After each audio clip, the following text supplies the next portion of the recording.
You say it before your mind even votes on it. Of course this would happen to me.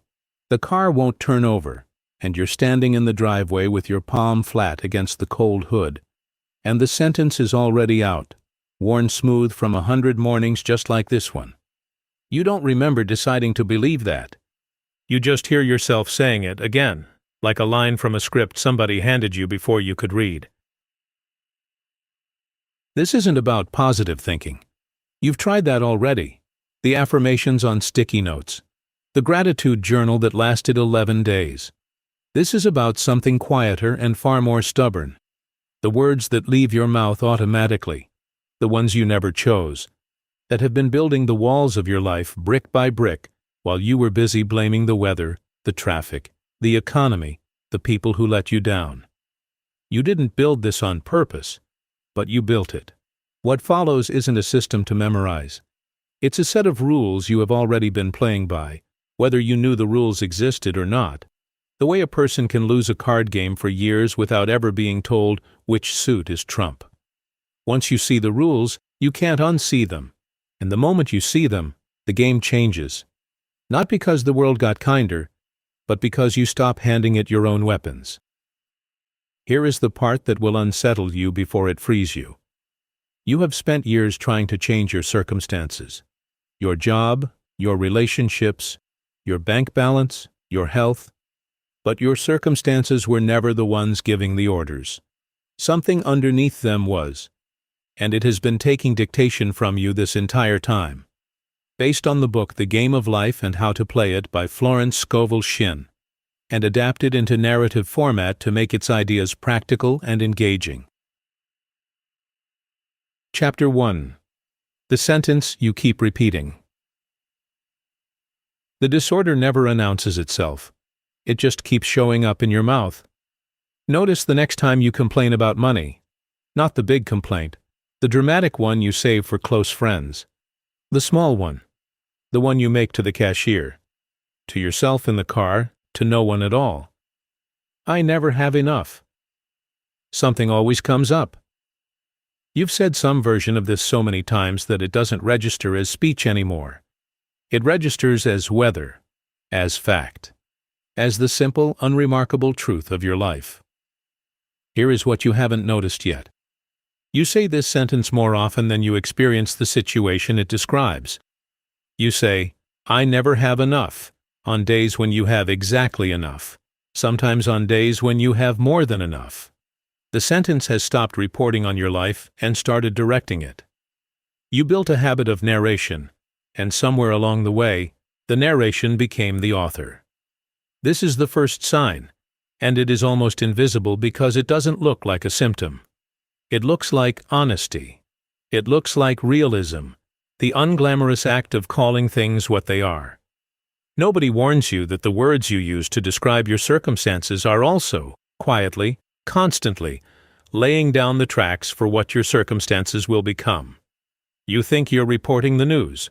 You're writing the next headline. Think about the last time you caught yourself mid-sentence, already regretting the words before they finished leaving your mouth.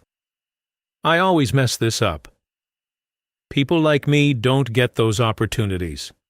You didn't plan to say it. It arrived the way a reflex arrives, faster than your judgment, faster than your better sense. That speed is the tell. Anything that moves that fast through you has been rehearsed for years, somewhere below the level where you supervise your own thoughts. Consider two people standing in the same unemployment line. One says, "This is temporary, something better is already moving toward me." The other says, "This is how it always goes for people like me."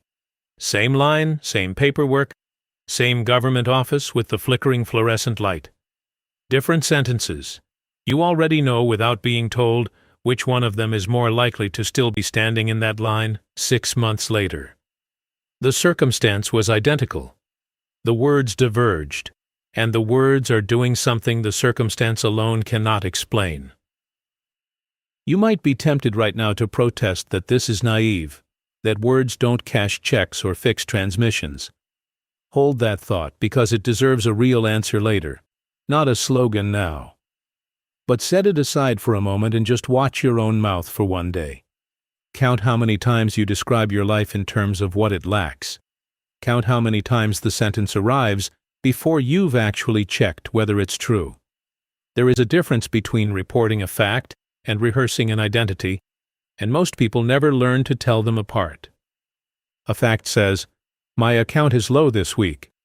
An identity says, "I'm always broke."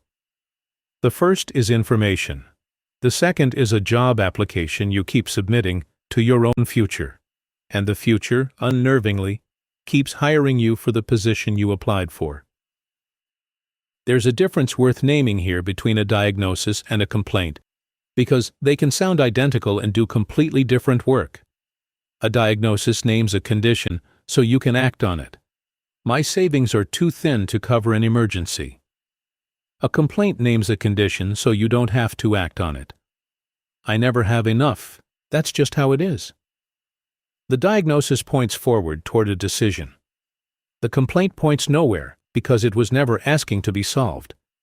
It was asking to be agreed with.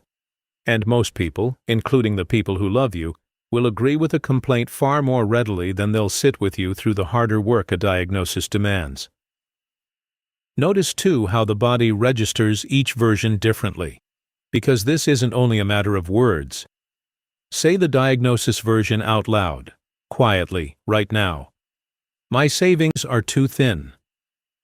There's a small tightening, a call to attention, something almost useful in the discomfort. Now say the complaint version, I never have enough.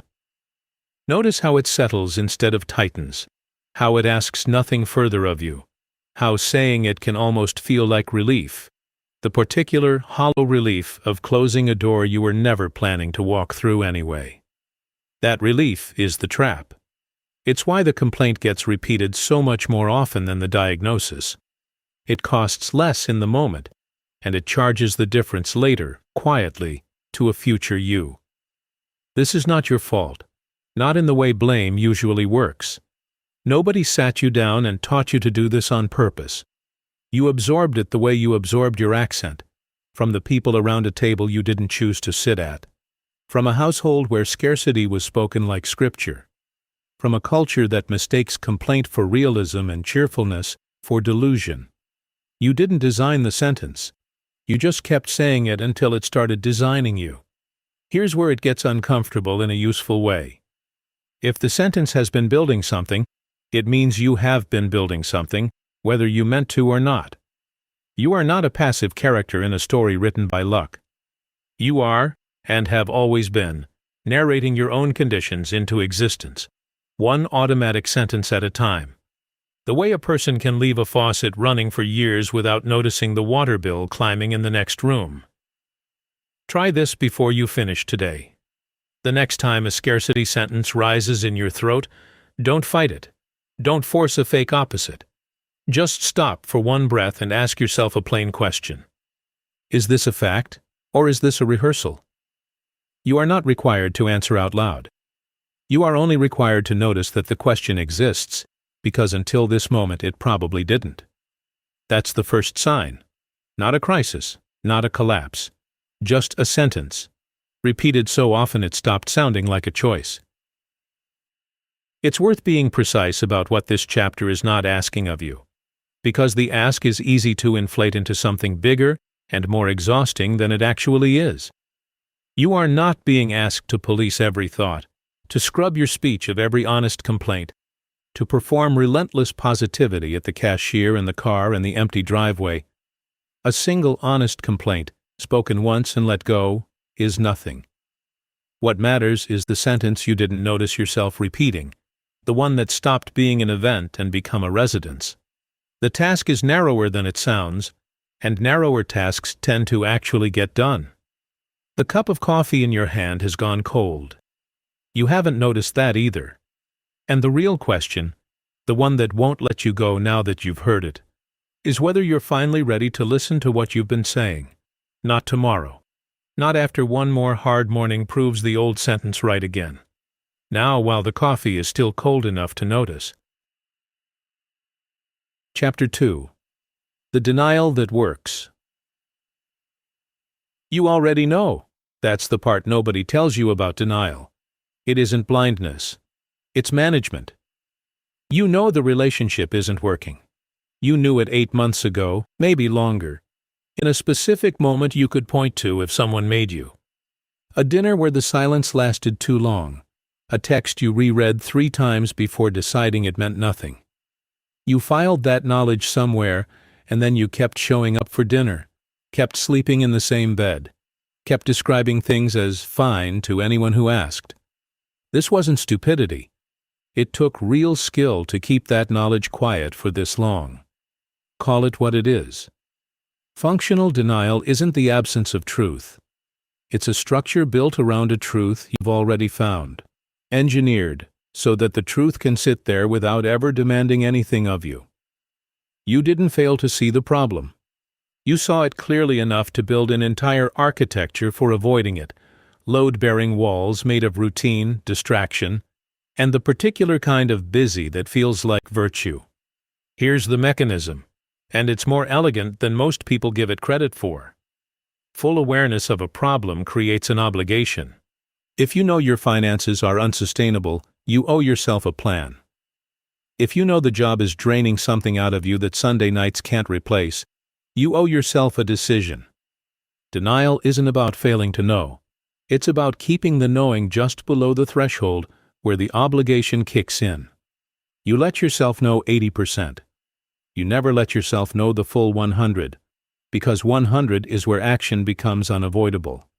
This is why you can watch someone you love struggle with a problem for years and think, how can they not see this? They see it. They see it in the exact way you see your own. Not absent, just quarantined, held at a distance precise enough to keep functioning, imprecise enough to avoid the decision that full clarity would force. Picture the version of you standing in front of the bathroom mirror at 11 at night, toothbrush in hand, catching your own eyes for 1 second longer than usual. That's the moment. That's when the quarantine almost breaks. You feel something rise, close to true, close to a decision. And then you look away, rinse, turn off the light, and the moment gets filed alongside the others, in the drawer where you keep everything you know but have decided not to know yet. Ask yourself honestly what your own drawer contains right now. Not the big obvious thing, the one you'd admit to a therapist in the first 5 minutes. The smaller one, sitting under it. The habit you've stopped questioning because questioning it would cost you something you're not ready to spend. Most people have at least one truth they've gotten this good at managing. The skill isn't shameful. It's just costly. And the bill comes due later than you'd expect. There's a distinction worth sitting with here, because the two get confused constantly. Ignorance is not knowing something exists. Denial is knowing it exists and building a life around not looking directly at it. Ignorance is innocent. Denial takes maintenance. It requires you to reroute conversations before they get too close, to keep yourself busy at exactly the hours when reflection might catch up with you. To choose friends who won't ask the question you're avoiding asking yourself. That is not the behavior of someone who doesn't know. That is the behavior of someone managing what they know with real discipline. Consider why this matters more than it seems to. Every sentence you rehearse, the ones that build your circumstances brick by brick, gets its raw material from somewhere. It gets it from the things you already know but haven't let yourself fully know. The complaint you keep making about money is standing in for a decision about money you haven't let yourself make. The sentence about relationships never working out is standing in for a specific relationship you already know isn't working. Denial doesn't erase the knowledge. It just launders it into something smaller and more repeatable. A complaint instead of a decision. A mood instead of a choice. Here's the part that will feel unfair at first. The people who seem to move through life making brave, clear decisions aren't smarter than you, and they don't have less to be afraid of.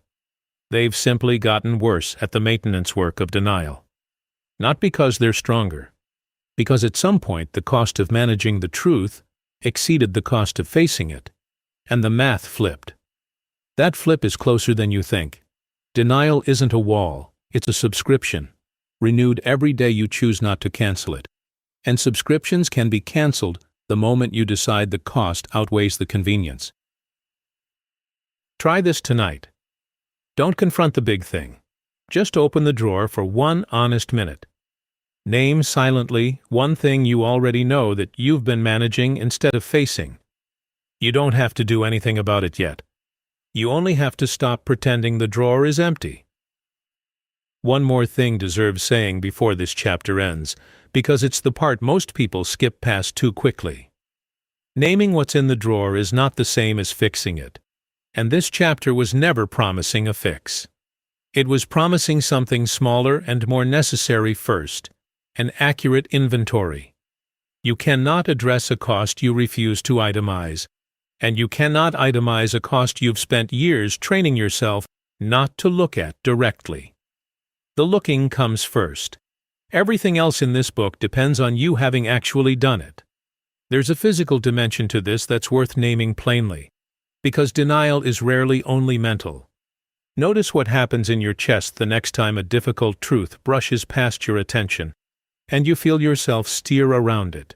The small held breath, the sudden urge to check your phone, the conversation you abruptly redirect towards something lighter. That redirect has a rhythm to it, practiced so many times it no longer feels like a decision. Your body has learned the choreography of the swerve before your mind even finishes forming the sentence you're swerving away from. This is what makes functional denial so different from simple avoidance. Avoidance dodges a thing you're aware of dodging. This kind of denial has trained your nervous system to move before awareness fully arrives, so the swerve feels less like a choice and more like instinct. Consider the specific arithmetic that keeps this system running so efficiently. Each time you almost let yourself know the full truth, and then don't, the discomfort of that near miss gets smaller, not bigger, because you've just proven to yourself and again that the swerve works, that the drawer can hold one more thing without anyone getting hurt. This is the part that should genuinely concern you, more than the original problem itself. A system that gets more efficient every time you use it doesn't tend to correct itself. It tends to get quieter, more automatic, better disguised, until the day the drawer is simply too full to close, and everything inside it arrives at once, with none of the manageable, incremental weight it would have carried if you'd opened it earlier, on your own terms, 1 honest minute at a time. The toothbrush is still in your hand. The mirror hasn't gone anywhere. And this time, you get to decide how long you hold your own gaze before you look away. Chapter 3.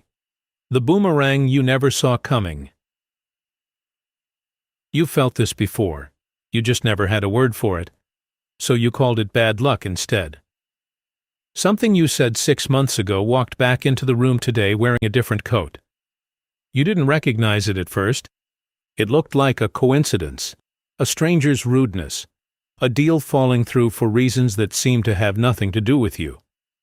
But if you traced it back, really traced it, you'd find the thread leading straight to a sentence you spoke into the world when you thought no one important was listening. You were the important one listening. You just forgot you were in the room. Here is the pattern, named plainly for the first time. What you send out returns to you, not metaphorically, not as poetic justice, but as a mechanical fact of how your life actually operates.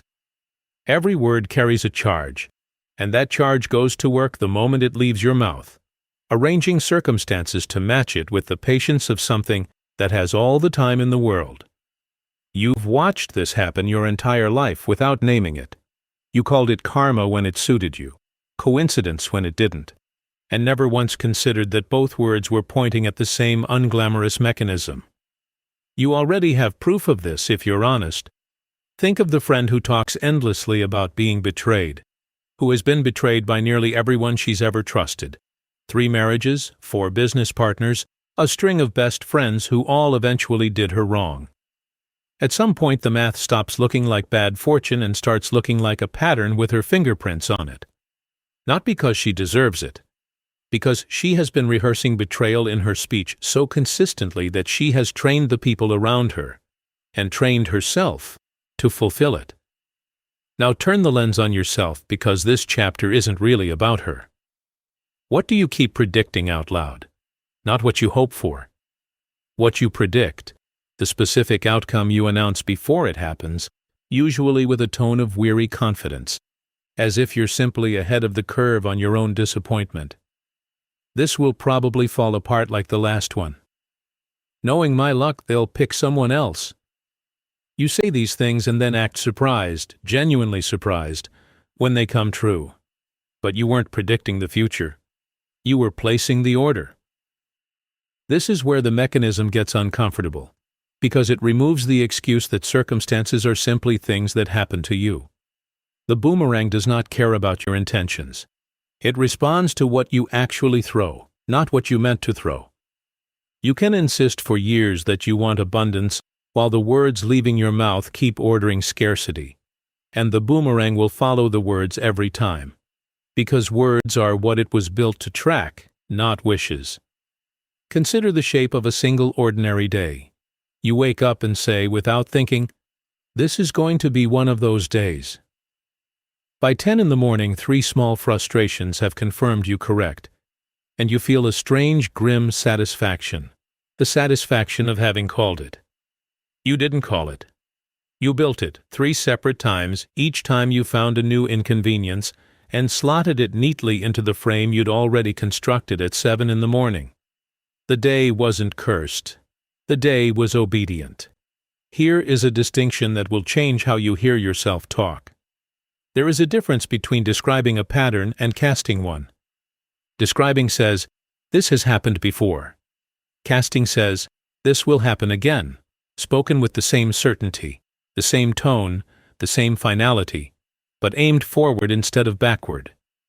Most people cross this line without noticing, sliding from history into prophecy in the space of one sentence. And the boomerang doesn't check your grammar. It only checks your aim. You might object that this sounds like you're being asked to lie to yourself, to paper over real problems with cheerful denial. That's not what this is, and the difference matters. Naming the boomerang doesn't mean pretending your account is full when it's empty. It means noticing the second sentence, the one that comes right after the honest report, the one that turns a fact into a forecast. "My account is low this week" is true. It's always low. It'll never change. Is a boomerang, thrown with your own hand, aimed at your own future. Here's what makes this pattern so hard to catch. It doesn't feel like throwing anything. It feels like observing. You believe you are simply a witness to your own bad luck, reporting from the sidelines, when in fact you have been standing on the field the entire time. And the ball keeps coming back to you because you're the one who threw it. Try this the next time you catch a prediction rising in your throat. The confident, weary kind, the one dressed up as wisdom. Stop before it fully leaves your mouth and ask what you would say instead if you actually believed the boomerang was listening. Not a forced positivity, not a slogan taped to a mirror. Just the honest, unglamorous act of not throwing what you don't want returned. This is the pattern. It has been running your whole life, quietly, mechanically, without asking your permission. Now it has a name, and a name is the first thing you can actually aim.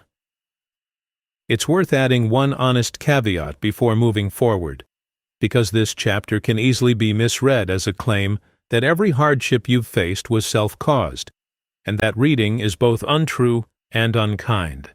Some circumstances arrive with no relationship to anything you've said. Illness, accident, the ordinary unfairness built into being alive around other unpredictable people. The boomerang doesn't explain everything.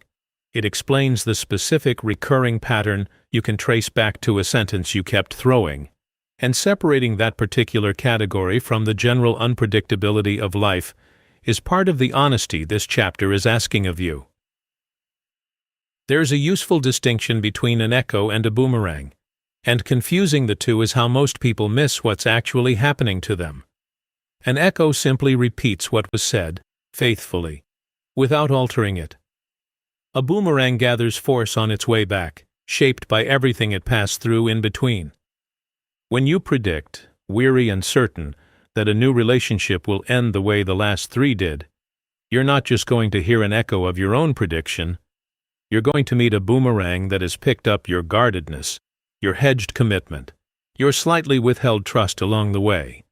And by the time it lands back in your hands, it will look uncannily like proof, when what it actually is manufacture. This is the part that separates people who eventually see the pattern from people who spend a lifetime mistaking it for fate. The ones who see it stop asking, "Why does this keep happening to me?" and start asking a much harder, much more useful question. What have I been consistently throwing that keeps coming back looking like this? That question requires a kind of honesty most people avoid, because it removes the comfort of being simply unlucky, and replaces it with the heavier, more workable truth of being, in some real measure, the author. The coat is still in the room, the one your old sentence is wearing today. Look at it closely before you decide it has nothing to do with you. Chapter 4. How the Machine Actually Works. Nobody ever showed you the wiring.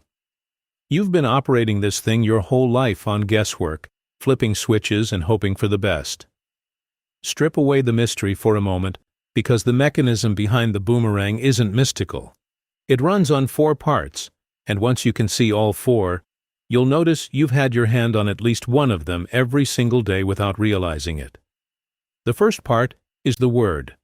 Not the thought behind it, the actual word, spoken or written, sent out into the air where it can be heard by you, if by no one else. This matters more than it sounds like it should.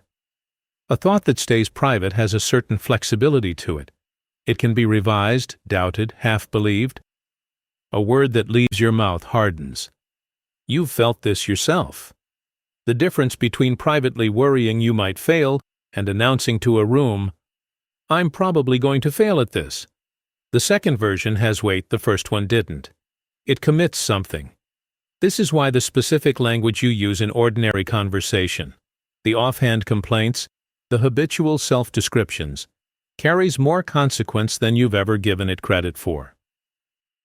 The second part is repetition. A single sentence, spoken once, is a data point. The same sentence spoken daily for a year is a program. Your nervous system doesn't distinguish between a sentence you mean with your whole chest and a sentence you mutter out of habit while looking for your keys. It only tracks frequency. Say, "I never catch a break" often enough, and it stops being an observation about your circumstances and starts being an instruction to your attention, telling it exactly what to notice and what to overlook. You begin filtering the world through the sentence instead of filtering the sentence through the world. The third part is belief, and this is where people usually get confused, because they think belief means a strong emotional conviction, something you'd swear to on a stack of documents. It doesn't. Belief in this machine just means the sentence has stopped being questioned. You don't have to feel passionate about "I'm bad with money" for it to run the program. You just have to have stopped asking whether it's actually true. Unquestioned is the same as believed, as far as the mechanism is concerned. This is why the most dangerous sentences in your life aren't the dramatic ones. They're the boring ones, the ones so familiar you no longer hear them as claims at all.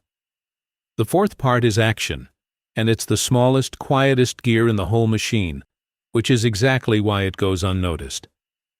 Belief doesn't manifest results directly. It manifests 1,000 tiny behavioral choices that add up to results.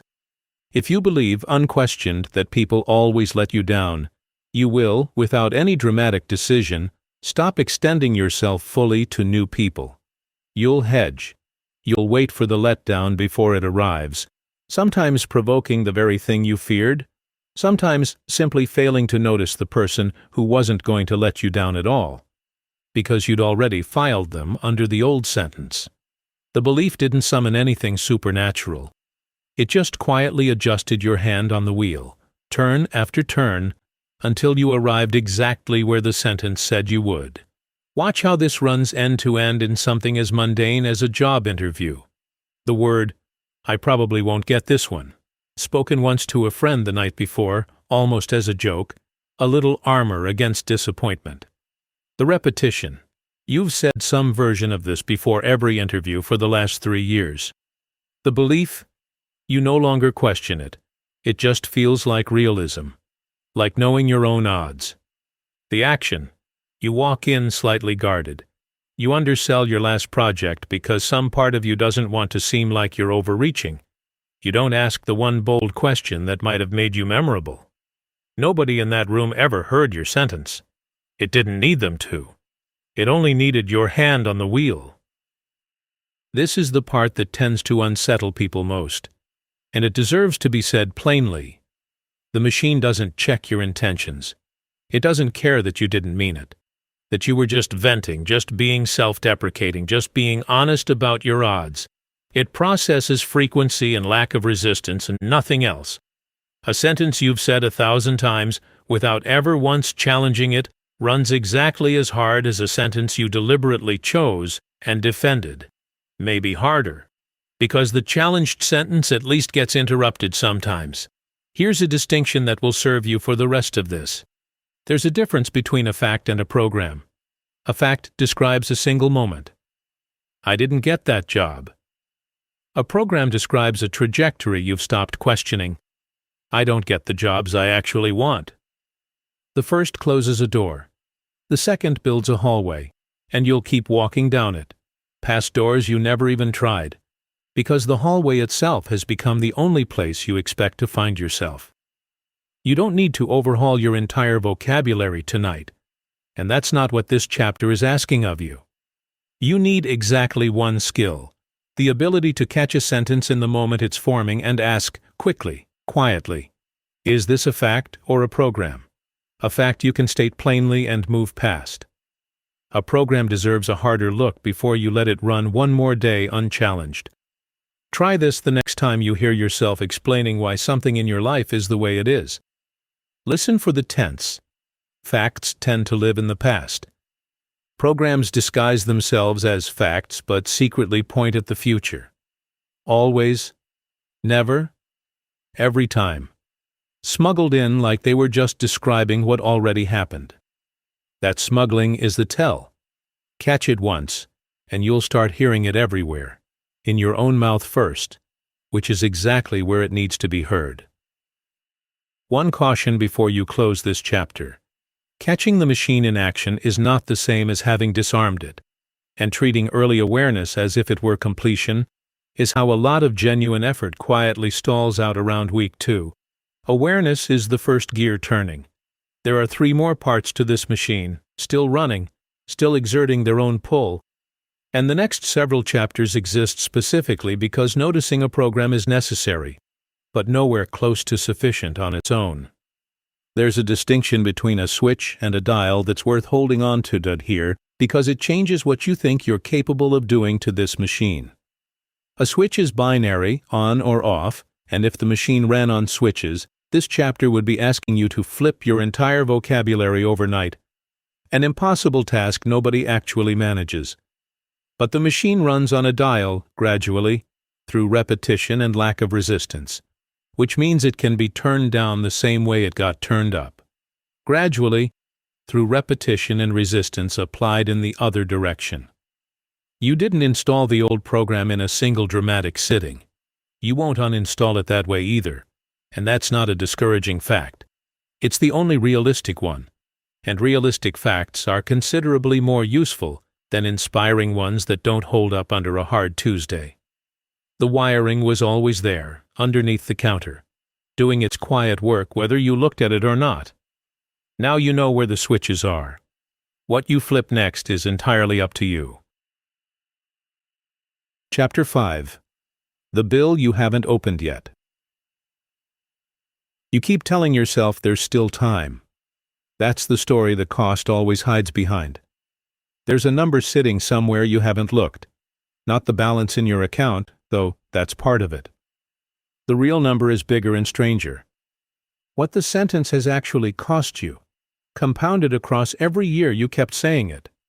You've never run that calculation because the machine is designed so you never have to look directly at the invoice until it's already been paid. Start with something small and specific. Every time you said, "I'm not good with money" before you opened a bill, you didn't just describe a feeling. You skipped the moment of actually reading the number. You didn't negotiate the rate. You didn't call to ask about the fee. The sentence did its job perfectly. It protected you from a 5-minute conversation you didn't want to have, and in exchange it quietly authorized every fee that followed. Nobody forced that trade on you. You made it, thousands of times, so smoothly you never felt yourself agreeing to it. This is the part nobody tells you about cost. It rarely shows up as a single dramatic loss. It shows up as an absence, the raise you didn't ask for, the conversation you didn't start, the person you didn't call back, the version of your life that simply never got a chance to happen. Because the sentence closed the door before you reached it. You can't grieve an absence the way you grieve a loss. There's nothing to point to. Just a quiet gap where something might have been. And years later you look at that gap and call it fate instead of what it actually was. A decision you made in advance, disguised as a fact about yourself. Here's where most people flinch. So read this part slowly. The cost isn't only what the sentence took from your circumstances. It's what it took from the people standing next to you while you said it. Your children have heard you narrate scarcity at the dinner table more times than you can count, and they are quietly building their own sentences out of the raw material you handed them. Your partner has watched you predict disappointment before it arrives, and somewhere in that pattern they learned exactly how much hope to withhold when they're around you. You didn't mean to teach any of this. Teaching doesn't require intention. It only requires repetition, and repetition was never in short supply. Consider the shape of an unopened envelope. You know, before you slide your thumb under the flap, roughly what it says, so you leave it on the counter for 3 days, then 5. Then you stop noticing it's there at all. That envelope is a decent picture of the actual cost of the sentence. It's not hiding. It's sitting in plain sight. And the only thing standing between you and the number inside is your own willingness to open it. There's a distinction that matters here, and it's easy to blur under the weight of guilt. Cost is not the same as punishment. Punishment implies someone is keeping score against you, waiting to make you pay. Cost is just mechanics, the plain result of energy spent in one direction instead of another. You didn't get punished for the sentence. You simply spent 30 years of attention building a wall instead of a door. And walls, no matter how well built, don't open onto anything. Try this honestly, right now, before the next paragraph talks you out of it. Pick one sentence you've said about yourself for years, the automatic one, the one that feels less like an opinion and more like a fact of geography. Ask what it has actually cost you, not in a vague dramatic sense, but specifically. What conversation did it prevent last month? What opportunity did it quietly filter out before you even considered it? You don't need the exact number. You need the shape of it, because once you see the shape, you stop mistaking the wall for the weather. Here's the part that will actually change how you carry this. The cost is not evidence that you failed. It's evidence that the mechanism works exactly as consistently as the earlier chapters described. A predictable cost, built from a predictable sentence, said predictably, is not a moral failing. It's data. And data, unlike guilt, can actually be used. Most people avoid opening this envelope because they assume what's inside is a verdict. It isn't. It's an itemized list, and itemized lists can be edited. The version of you sitting here right now is not obligated to keep paying the same subscription simply because you've paid it for years. Sunk cost is a real feeling, but it isn't a rule of physics. It's another sentence, and you now know exactly what sentences are capable of doing when repeated long enough without resistance. Tonight, before you fall asleep, name one specific thing the old sentences cost you this year. Not the abstract version, the real one. The dinner you didn't book because you'd already decided you couldn't afford to enjoy it. The email you didn't send because you'd already decided the answer would be no. Write it down if you have to, or just hold it clearly enough that you can't slide it back into the drawer tomorrow morning. There's a reason this exercise matters more than it might feel like it does in the moment. A cost left vague stays abstract enough to postpone indefinitely. A cost made specific, one dinner, one email, one particular Tuesday, becomes something you can actually grieve and then set down, rather than carrying forward as a diffuse, unexamined weight. Specificity isn't a small technique here. It's the entire difference between a bill you keep avoiding and a bill you've finally read closely enough to know exactly what it's asking of you. There's a difference between debt and deficit that clarifies why this particular bill feels so much heavier than it should.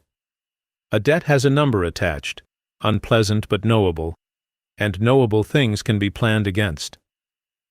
A deficit, the kind this sentence produces, is the accumulated weight of things that never happened at all, opportunities that quietly closed without ever presenting themselves as choices you declined. You can budget for a debt. You cannot budget for a deficit because a deficit doesn't show up as a line item. It shows up as the vague, persistent sense that your life is smaller than it should be, without ever handing you a statement explaining why. Picture the specific mechanics of how a deficit like this compounds, because it doesn't compound the way debt does, with a clean, calculable interest rate. It compounds through narrowed attention. Each time the sentence closes a door before you reach it, your sense of what's possible shrinks slightly, and a slightly smaller sense of what's possible generates a slightly smaller set of things you even consider trying next. 10 years of this isn't 10 years of missed opportunities stacked evenly on top of each other. It's 10 years of a narrowing aperture, each year seeing less than the year before simply because there was less practice looking. The envelope is still on the counter. It has your name on it, and it has had your name on it for longer than you'd like to admit. You don't have to open it to feel bad about it. You open it because it's the only way to find out the number was never as unpayable as the sentence made it sound. Chapter 6. Why the Old Attempts Failed. You did try. That part gets erased first, because it's easier to believe you never fought than to sit with the fact that you fought and still lost ground. Somewhere in a drawer, real or metaphorical, there's a gym membership you barely used, a budgeting app you deleted after 11 days, a journal with 3 entries and 40 blank pages. You remember these as failures of willpower, evidence filed under "I always quit." But look again, because that story is doing exactly what the earlier sentences did, turning a specific event into a permanent verdict. Here's what actually happened, and it's less dramatic and more mechanical than the story you've been telling. You tried to change the behavior without touching the sentence underneath it. You downloaded the budgeting app while still believing, unquestioned, that you're bad with money. You joined the gym while still narrating yourself as someone who doesn't follow through. The behavior was new. The program running underneath it was the same one that had been running for years. You installed new software on top of an operating system that was never updated, and you were surprised when it crashed the same way it always had. This is the part almost nobody tells you, because it's more comfortable to blame discipline than to look at architecture. Willpower is a finite, exhaustible resource, and it was never designed to overpower a belief you rehearse daily. Every time you forced yourself to the gym while some part of you kept whispering, "You always quit things like this," you weren't building a new pattern. You were fighting a war on 2 fronts, one visible, one not, and the invisible front was better funded, better rehearsed, and frankly, had been training longer. Think about the specific moment things usually fell apart. Not the big collapse, the quiet one. The Tuesday it rained and you skipped the gym telling yourself you'd go tomorrow. That single skip wasn't the failure. The failure was the sentence that arrived right behind it, fast and familiar. "See? This is how it always goes." That sentence didn't evaluate the missed Tuesday. It reached backward and gathered every other missed Tuesday from your entire life and stacked them on top of this one, until one skipped session felt like proof of a lifelong pattern. Instead of what it actually was, one skipped session. Here's a distinction worth sitting with, because it explains almost every failed attempt you've ever made. There's a difference between changing an action and replacing a belief. Changing an action says, I will do this different thing now. Replacing a belief says, I am no longer the kind of person who narrates myself this way. The first is fragile because the old belief is still standing guard, ready to reassert itself the moment the new action gets difficult. The second is durable because it removes the guard instead of trying to sneak past it. Consider the friend who quit smoking successfully after 3 failed attempts. The first 2 times, she changed the action.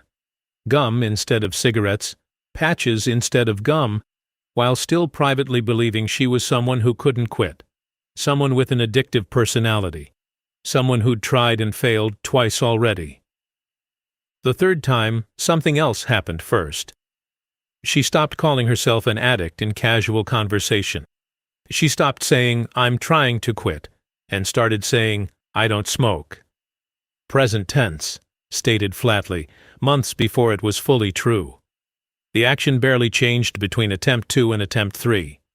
The sentence underneath it did, and that's the part that actually held. You are not weak for the previous attempts that didn't last. You were running the correct action against the wrong target. This distinction matters more than it might seem right now, because shame about past attempts is its own sentence, and it's usually the loudest one in the room. I've tried this before and it never sticks is not a neutral summary of your history. It's a fresh program, freshly loaded, aimed directly at whatever you try next. Here's what makes this genuinely difficult, and it deserves to be said without softening it. Replacing a belief takes longer than changing a behavior, and it offers less visible proof along the way. You can see a gym visit logged on a calendar. You can't see a sentence quietly losing its grip. This is exactly why most people abandon the belief work early and retreat to behavior changes instead, because behavior gives you something to point to, even when it doesn't last. Try this the next time you catch yourself starting something new, a habit, a routine, a change you actually want. Before you focus on the action, listen for the sentence sitting underneath it. If you're starting to save money while still telling yourself you're bad with money, notice that before you open the savings app. You don't have to solve the sentence in that moment. You only have to catch it standing there, arms crossed, waiting to sabotage the next skipped Tuesday. There's a small practical test you can run to tell whether you're about to repeat the old pattern of symptom management. Before starting the new attempt, ask yourself plainly what you believe about your own capacity in this specific area, and answer honestly, even if the honest answer is uncomfortable. If the answer is still the old sentence, unexamined, unchallenged, you're not wrong to try the new behavior anyway. You're just now doing it with clear eyes about which fight you're actually in, the visible one with the calendar, or the quieter one underneath it that this book has been teaching you to see. There's a distinction between a symptom and a source that most failed attempts get backward without realizing it.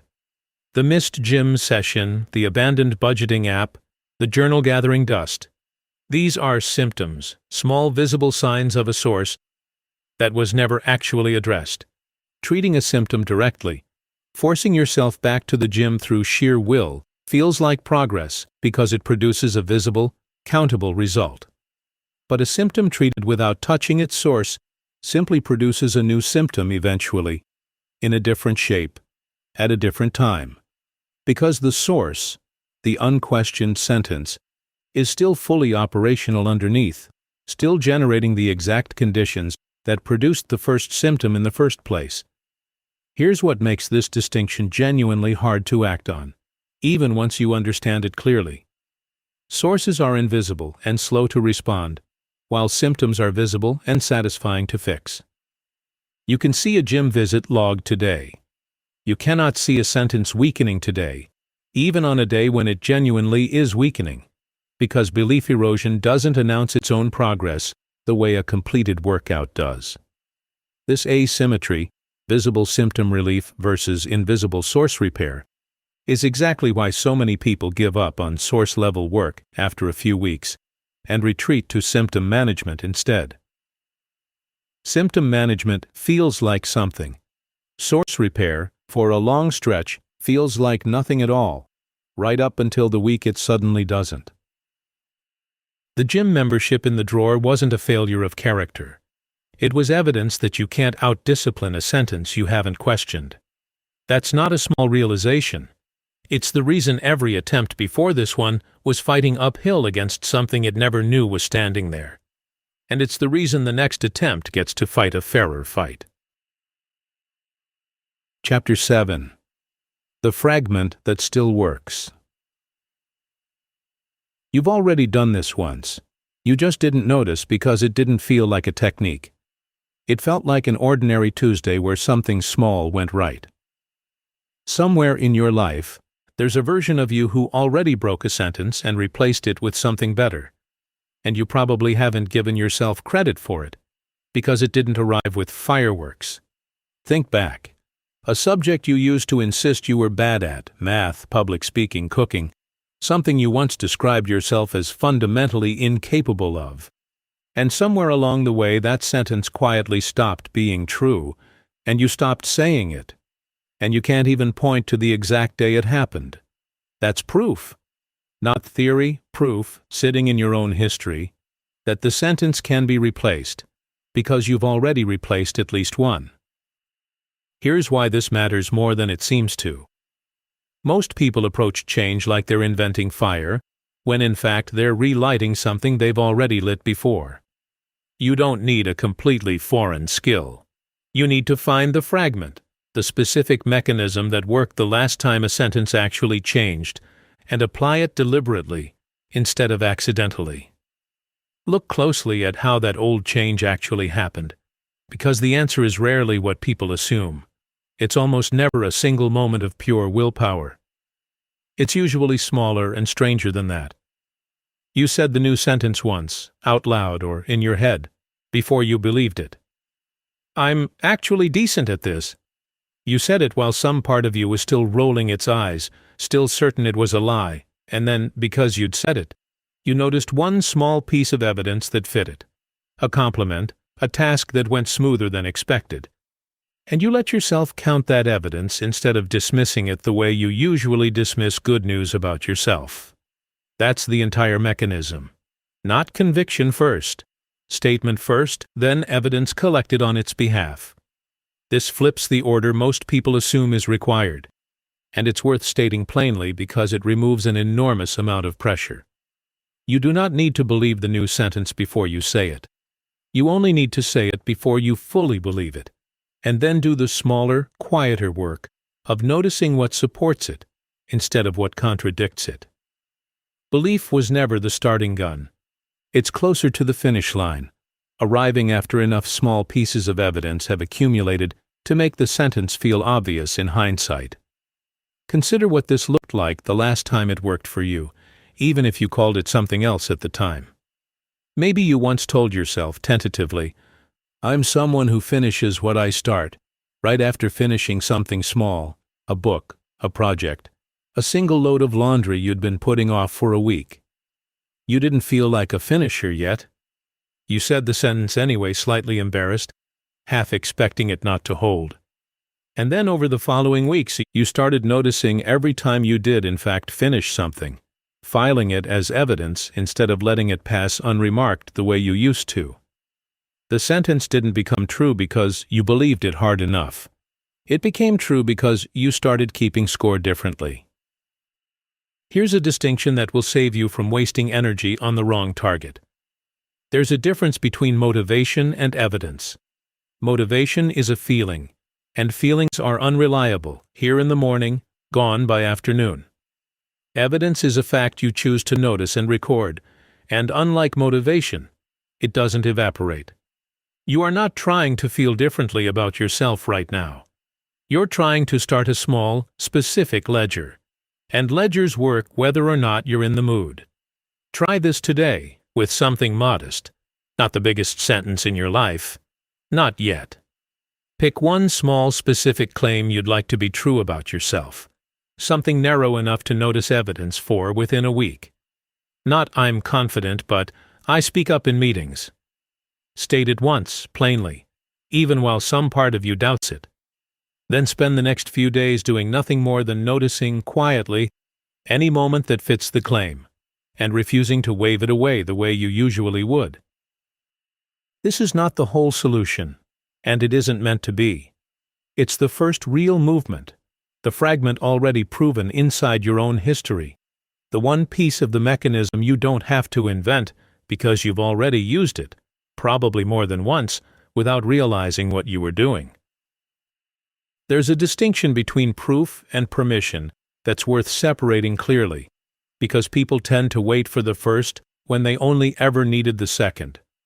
Proof means you'd need overwhelming, undeniable evidence before you're allowed to say the new sentence, an impossibly high bar that guarantees you'll wait indefinitely, because a sentence that's never been said can't generate the evidence that would justify saying it. Permission is smaller and far more available. It just means deciding you're allowed to say something true-ish, slightly ahead of full certainty, and then letting your own attention gather the case for it afterward. You were never actually waiting for proof all those years you didn't change. You were waiting for a permission you already had, and never granted yourself. Think about how a single piece of counted evidence behaves differently from a vague feeling of improvement. "I finished the report today" is countable, specific, undeniable in a small, quiet way. "I feel like I'm getting better at this" is vague enough to be argued away by the same voice that's been arguing against you for years. This is why the ledger matters more than it seems to at first. It's not a motivational tool. It's an evidentiary one, built specifically to survive cross-examination from the part of you most invested in the old sentence remaining true. It helps to understand why this fragment works at the scale of a small claim before you ever try applying it to something larger and more emotionally loaded. A small claim, tested over a single week, gives the evidence-gathering process a fair, contained chance to work without the interference of years of accumulated counter-evidence crowding in immediately. Try this same technique directly on the biggest sentence in your life, the one about being fundamentally unlovable, or permanently behind, and the counter-evidence will arrive so fast and so loud that the fragment never gets a real trial. Start small on purpose. The mechanism scales, but only after it's had a chance to prove itself somewhere the old sentence isn't standing guard quite so heavily. Here's the honest limitation worth naming before you move to the next chapter, because the next several chapters exist specifically to address it. This fragment gets you moving. It does not, on its own, account for what happens the moment that movement meets resistance, and resistance is coming reliably, usually within the first week. Knowing the fragment works is not the same as knowing how to keep using it once the part of you most invested in the old sentence notices what you're doing and objects. The sentence you replaced years ago, the one about math or cooking or public speaking, is still sitting quietly in your past, doing nothing dramatic, just proving something you're only now getting around to using on purpose. Chapter 8. What rises when you actually try? It gets worse before it gets quiet. Nobody warns you about that part, so when it happens, you assume you're doing it wrong. You start keeping the ledger from the last chapter, and for the first 2 days it feels almost easy, a little exciting even, the novelty of catching yourself in a new light. Then something shifts, usually around day 4 or 5, and a voice you hadn't heard quite this clearly before starts talking back. This is fake. You're forcing it. You know this isn't really you. That voice feels like honesty interrupting a delusion. It isn't. It's the old sentence, defending its territory the only way it knows how. Here's what's actually happening, described without the drama that usually surrounds it. The old sentence has run unopposed for years, sometimes decades. It has never had to compete for the position it holds. The moment you start building evidence against it, you're not just adding new information, you're threatening its job security. and the sentence responds the way any long-tenured incumbent responds to a challenger, with louder, more confident objections than the facts actually support. This is worth naming directly, because it changes how the resistance feels once you understand what it is. The discomfort you feel when trying to change is not proof that the change is wrong. It's proof that the old pattern noticed. A sentence that didn't matter to your identity wouldn't bother fighting back. The fact that it's fighting back at all tells you it was load-bearing, propping up something you'd built your sense of self around, and nothing load-bearing gets removed without the structure creaking first. Picture the specific shape this resistance usually takes, because it rarely announces itself as resistance. It shows up disguised as reasonableness.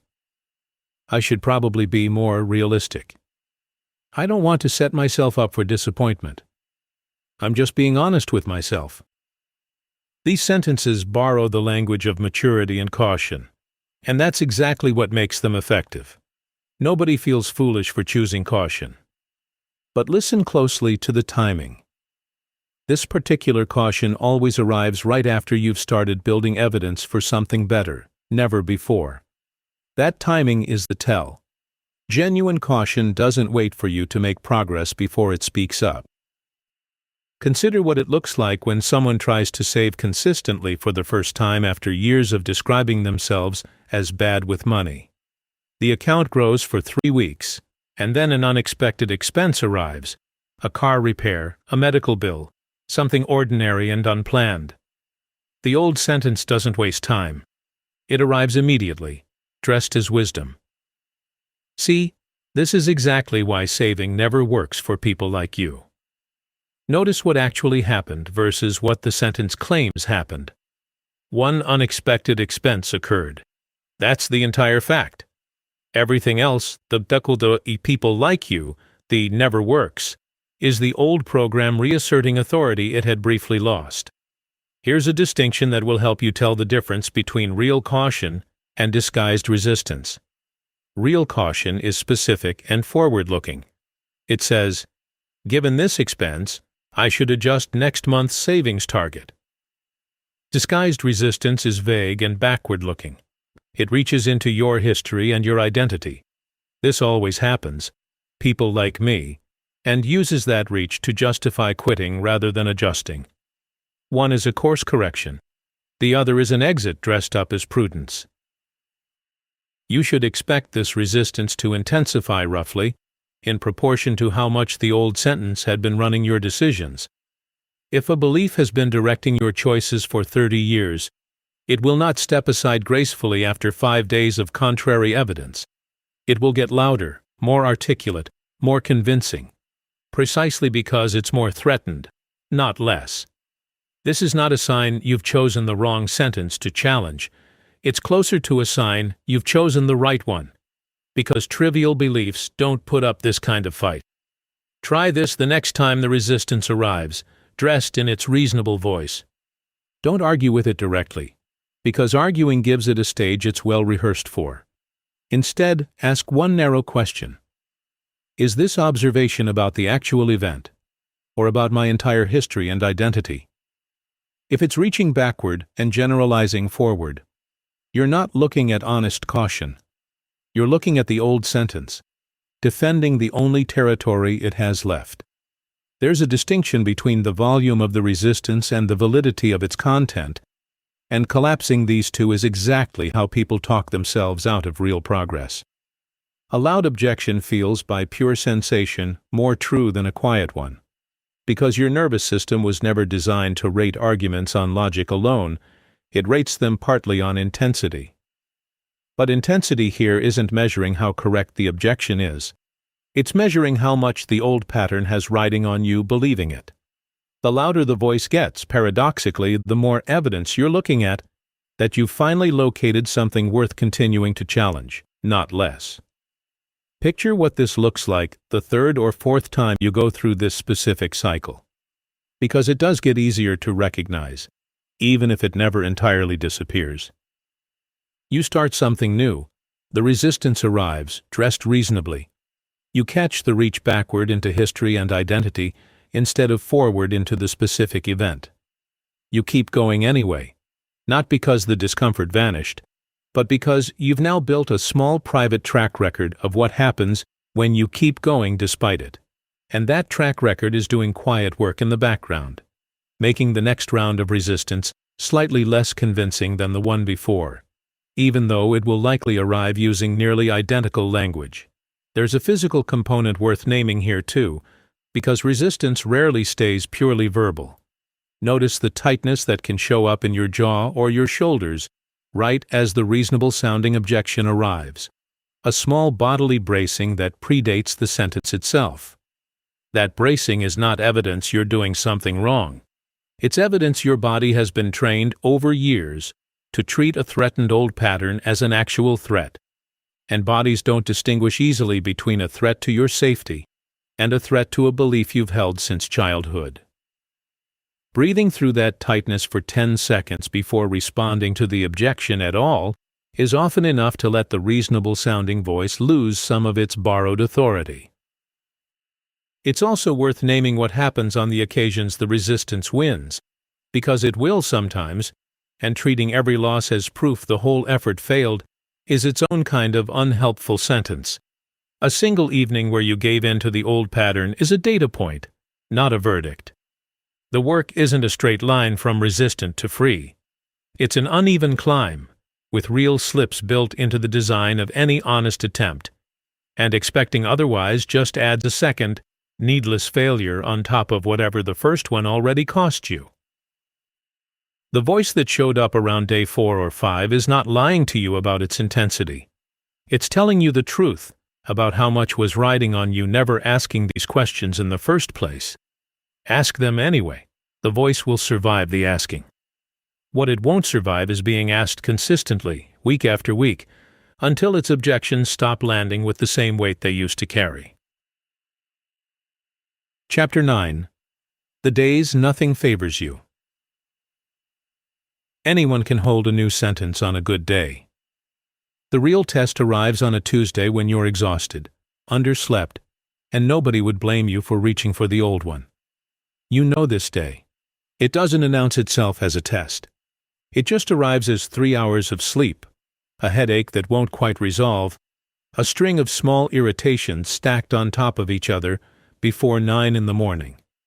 On days like this, the new sentence you've been practicing feels distant, almost theatrical, like a costume you don't have the energy to put on. The old sentence, by contrast, requires nothing. It's already worn in. It fits without effort, which is exactly the problem. Here's what nobody explains about low-energy days, and it matters more than any of the strategies you've tried so far. Willpower and energy are not separate systems. They're the same tank. Every ounce of discipline you spend fighting exhaustion is an ounce you don't have left to hold a new belief against an old, well-rehearsed one. This is why the pattern doesn't return on your strongest days. It returns precisely when your defenses are thinnest, not because it's clever, but because that's simply when the tank runs lowest. This is where most people misdiagnose what's happening. They feel the old sentence rising on a hard day and conclude the whole project has failed. I knew I couldn't actually change. Look, one bad night and I'm right back where I started. That conclusion mistakes a single low-energy relapse for a verdict on the entire effort. It's neither. It's just Tuesday, doing what hard Tuesdays do to everyone, regardless of how much inner work they've put in. Consider what a reasonable target actually looks like on a day like this, because the standard you're unconsciously holding yourself to is almost certainly too high. On a good day, replacing the sentence entirely, catching it, questioning it, swapping in the new one with some real conviction is achievable. On an exhausted day, that same standard is not realistic, and holding yourself to it only adds a second failure.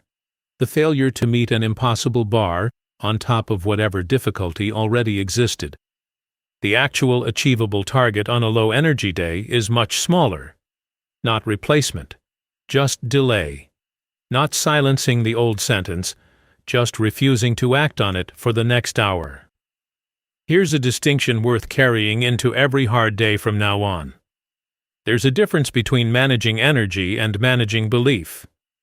You cannot, at 11 at night after a terrible day, summon the same conviction you had at 8 in the morning after a good night's sleep. But you don't need conviction to get through a low-energy moment. You need a much smaller skill, the ability to notice the old sentence rising and simply not act on its instructions yet. Convictions can wait for morning. Behavior can't always wait. So behavior is the thing worth protecting first. Picture the specific shape of this on an ordinary hard evening. You're tired, the kitchen is a mess, and the old sentence arrives, familiar and almost comforting in its familiarity. I always let things slide when I'm stressed. Might as well order takeout again and deal with the dishes tomorrow.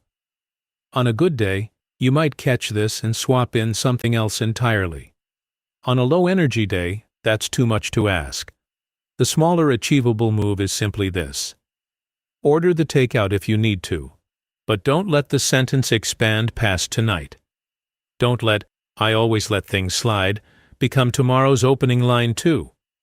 Contain the exception to the night it actually happened. This containment is the actual skill of low-energy days, and it's smaller and less impressive than the dramatic reversals people imagine when they picture real change. Real change, on the exhausted days, looks like a single sentence not being allowed to generalize. It looks like saying, even quietly, even without much conviction, "Tonight was hard," instead of, "I always fall apart," and letting that be enough for now. Try this the next time you notice yourself running on empty, and the old pattern starts feeling inevitable again. Lower the bar on purpose, out loud if it helps. Not, "I will not think this thought." Just, "I will not let tonight's thought become tomorrow's rule." That's a target exhaustion can actually meet, and meeting it, even barely, is what keeps one hard Tuesday from quietly rewriting the 6 months of work that came before it. There's a distinction between recovery and repair that matters enormously on a day like this. Repair means fixing the underlying belief, patient, deliberate work that genuinely requires some baseline of energy you don't currently have. Recovery means simply making it through the next few hours without the old sentence writing new rules for tomorrow. Most people, on their worst days, try to attempt repair, fail because repair was never realistic under this level of exhaustion, and then read that failure as evidence the entire project doesn't work. But you were never supposed to repair anything tonight. You were only ever supposed to recover, and recovery has a far lower bar, one that exhaustion can actually clear. Consider what tomorrow morning looks like after a night where you managed containment instead of collapse. You wake up tired, maybe still a little raw, but the old sentence hasn't been handed a new chapter to write from. It's still sitting exactly where it was yesterday, unreinforced, no larger than it was before the hard night began. That's not a small outcome, even though it feels unremarkable in the moment. A pattern denied a single night of reinforcement is a pattern that's had to skip a meal, and patterns, like anything else, weaken slightly every time they go hungry.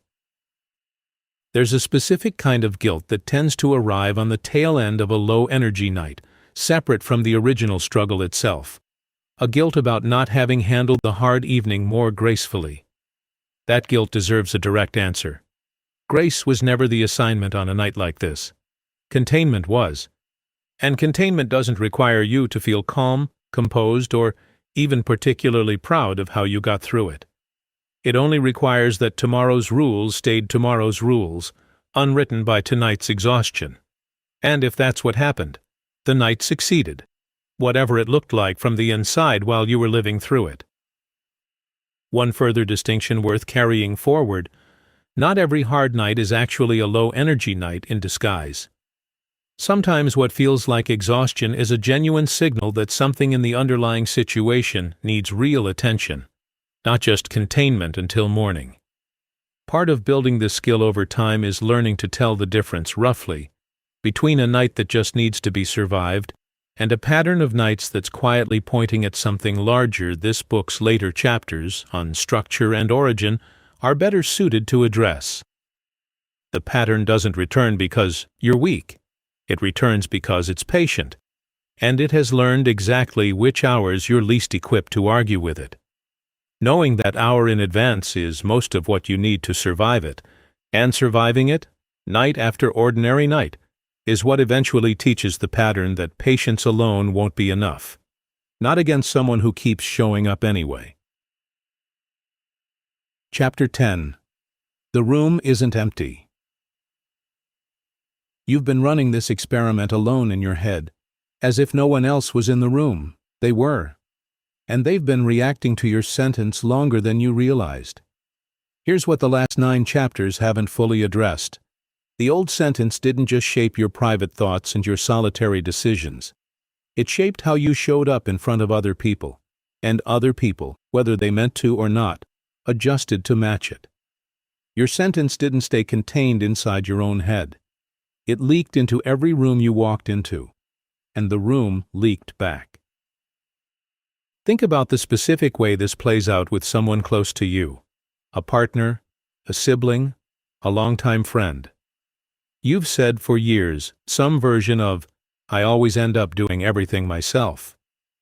At some point, without any single dramatic conversation, the people around you started doing exactly that. Less. Not because they're lazy or uncaring, because you trained them, through 1,000 small moments, to believe you'd rather do it yourself than wait for help. And they simply stopped offering. The sentence didn't just describe your life. It shaped the behavior of everyone standing close enough to hear it. This is the part that's easy to miss, because it's uncomfortable to consider yourself as anything other than the person things happen to. But relationships are not sealed containers where your private beliefs stay private. They're closer to weather systems, and your sentence has been the prevailing wind in every room you've stood in for years. People adjust to prevailing winds. They don't fight them daily. They just quietly reorganize themselves around what they've learned to expect from you. Consider what happens when you begin to change the sentence, and notice this carefully, because it explains a resistance you haven't accounted for yet. The people around you built their own routines around your old pattern. Your partner learned not to offer help because offers used to get waved off with a tired sigh. When you start actually wanting help, actually saying so, they don't necessarily notice right away. Old wind patterns don't reverse just because the sentence behind them changed last Tuesday. There's a lag, and in that lag, it will feel like nothing has worked, like you've done the internal work and the world outside refuses to catch up. This lag is not proof that the change failed. It's proof that other people are running their own version of Chapter 6, still operating a program built around the old evidence, waiting for enough new evidence before they update it. You are not the only person whose beliefs run on repetition and reluctant revision. Everyone around you does the same thing, at their own pace, on their own schedule, usually slower than you'd like. Here's a distinction worth holding on to through this lag. There's a difference between a relationship reflecting your old sentence and a relationship causing it. Most people get this backward, assuming the people around them are the source of the pattern, when more often the people around them are simply the mirror, accurately reflecting a wind that's been blowing from your direction for years. Blaming the mirror for the reflection wastes energy that could go toward changing the source. Picture the specific work required here, because it's different from the internal work of the earlier chapters. It's not enough to privately stop believing, "I always do everything myself." You also have to actively, specifically, sometimes awkwardly, ask for help out loud more than once, past the point where it feels natural, because the people around you need repeated evidence too, exactly the way you did. The first time you ask for help after years of not asking, someone might hesitate, might offer half-heartedly, might get it wrong. That's not failure. That's the lag, working itself out in real time. Try this the next time you notice an old relational pattern still running, even after you've genuinely changed the sentence behind it. Instead of assuming the other person hasn't changed because they don't care, Consider that they're running the same evidence-based updating process you had to run in Chapter 7, just later, just slower, just without the benefit of 9 chapters explaining the mechanism to them. Give the update time to propagate. Keep sending the new signal even when the old response arrives out of habit. There's a distinction between an audience and a participant that's easy to blur when you're the one standing in the middle of the weather system. An audience simply watches, unaffected, uninvolved. A participant absorbs the pattern and starts contributing their own adjustments back into it, which is exactly what the people closest to you have been doing quietly for years. Your partner isn't just watching you narrate scarcity or self-sufficiency. They're building their own responses on top of it, responses that then become part of the environment you're narrating from, which means the sentence and the room have been shaping each other in a loop neither of you fully chose or noticed. This is worth sitting with honestly, because it changes what real repair actually requires. You cannot fully update a relational pattern by working exclusively on your own sentence in private, no matter how thoroughly you do that work.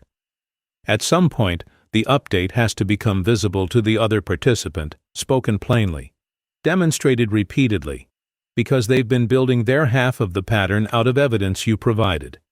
And evidence, once given, doesn't retract itself simply because you've privately changed your mind.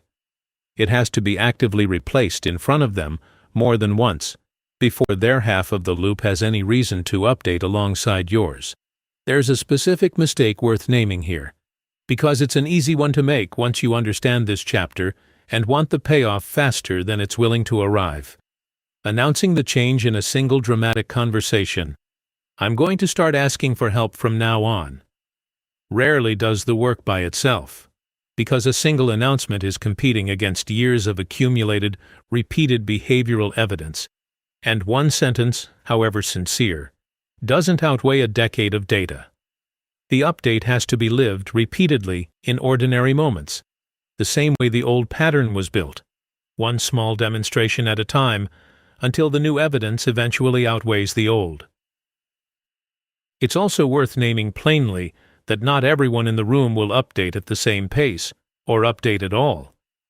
Some people built enough of their own identity around your old pattern that they have their own version of Chapter 11 to work through before they can fully receive your Chapter 13. That's not a failure on your part, and it's not something you can force from the outside. You can only keep sending the new accurate signal consistently and let each person's own reluctant evidence-based process run at whatever speed it runs. The room was never empty while you were saying the old sentence. It's not empty now either. It's just slower to notice the new one. And that slowness is not a verdict on whether the new sentence is real. Keep speaking it plainly. Keep living it in front of them.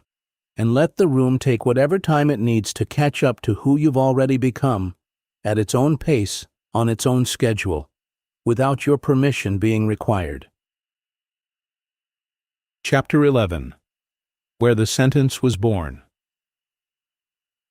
Nobody hands you a sentence like this at 8 years old and calls it what it is. They just live it in front of you, and you copy it the way you copied their handwriting, without ever being told you were copying anything? Go back further than you're used to going. Not to assign blame, that's not the purpose of this chapter, but to understand why a sentence this specific survived this long without ever being questioned. You didn't invent, "I always end up doing everything myself," out of nothing at 34. Somewhere earlier, someone modeled it for you, said it, lived it, and you absorbed it the way children absorb everything, not through explanation but through repeated exposure to what the adults around them treated as simply how the world works. Picture the kitchen you grew up in, or the version of it that's closest to true. Maybe it was a parent standing at the sink after everyone else had gone to bed, muttering some version of the exact sentence you now say without thinking. You weren't meant to hear it. You heard it anyway, the way children hear everything they're not supposed to, and some part of you filed it, not as an opinion belonging to that specific adult on that specific night, but as a fact about how families work, how effort gets distributed, how some people simply end up carrying more than others. This is the part that matters most, and it deserves to be stated without softening it. You didn't choose this sentence. You inherited it, the way you inherited your posture, or the particular way you hold a pen, absorbed so early and so wordlessly that it never felt like something you'd need to examine. It felt like temperament. It felt like just how you are. That feeling of inevitability is precisely what made it invisible for this long. Consider why this particular sentence, out of thousands of possible things you could have absorbed, is the one that stuck. It's rarely random.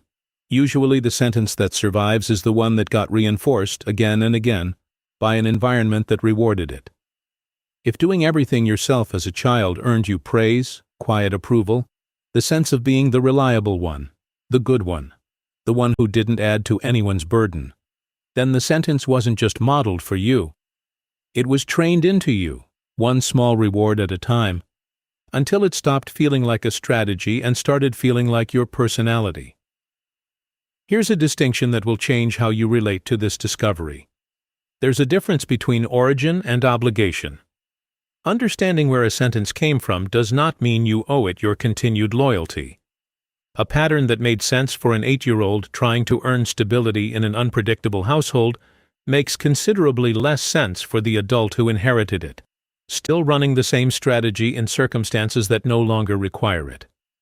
The sentence isn't wrong because the origin was bad. It's simply outdated, built for a situation you haven't lived in for decades. This is worth sitting with honestly, because it's tempting to skip this step, to jump straight to changing the sentence without ever asking why it survived this long. But sentences that get skipped at their root tend to grow back, quietly, in a slightly different form, because the underlying need that built them in the first place never got acknowledged, only overridden. If the sentence was born out of a genuine need for stability or approval, replacing it with a more optimistic phrase without addressing that original need is a bit like repainting a wall with a crack still running underneath it. Picture what it actually looks like to trace a sentence back honestly, without turning it into a therapy session you're not ready for. You don't need every detail of your childhood excavated. You need one honest question, asked plainly. What did this sentence protect me from, back when I first started believing it? For the person who says, I always end up doing everything myself, the honest answer might be something like this. It protected against the discomfort of asking for something and being told no, or worse, being ignored. The sentence wasn't originally about competence. It was about avoiding a specific remembered sting. Here's why this reframing matters practically, not just emotionally. Once you can name what the sentence was protecting you from, you can address that need directly instead of fighting the sentence itself. If the fear underneath is being ignored when you ask for help, the actual work isn't reciting a new affirmation about capability.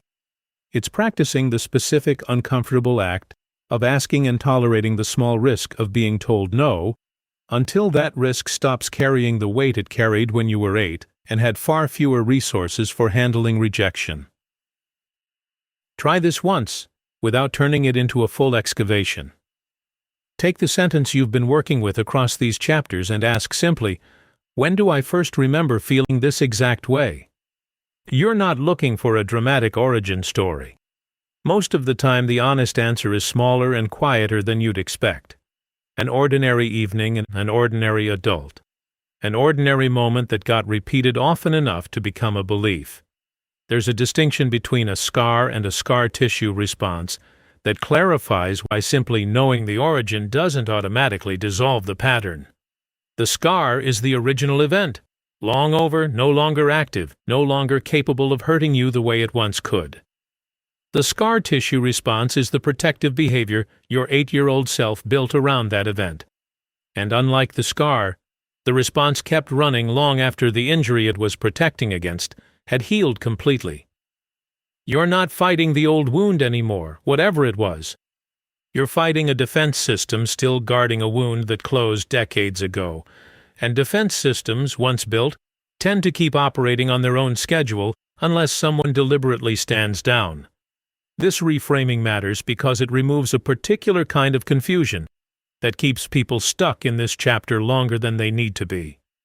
You are not required to relive the original moment in vivid detail to make progress here, and you're not required to forgive anyone, confront anyone, or resolve anything with the people involved. You're only required to notice, clearly enough to act on it, that the guard posted decades ago is still standing at a wall that no longer needs guarding, and that noticing alone is often enough to let the guard finally sit down. One last distinction before this chapter closes. Understanding an origin is not the same as excusing everyone involved in it, and it's also not the same as condemning them. Most of the time, the adult standing at that sink was themselves running a sentence inherited from someone else, one generation of unexamined repetition passing quietly into the next. You're not required to resolve that entire chain today. You're only required to notice that you're the first link in it who got to see the mechanism clearly enough to consider stepping out of line. The kitchen sink is empty now. The person standing at it decades ago couldn't have known you'd still be carrying their sentence this long, this faithfully, this quietly. You get to decide now whether it still earns the loyalty it's been getting for free, or whether it's finally time to let the debt close. Chapter 12. Where the progress actually went. 3 months ago you were doing this. You know you were because you remember doing it. And somewhere between then and now, without any single dramatic reversal, it quietly stopped, and you can't point to the day it ended. This is the strangest part of real change, and almost nobody warns you about it in advance. The old sentence rarely returns with a bang. It doesn't announce a comeback.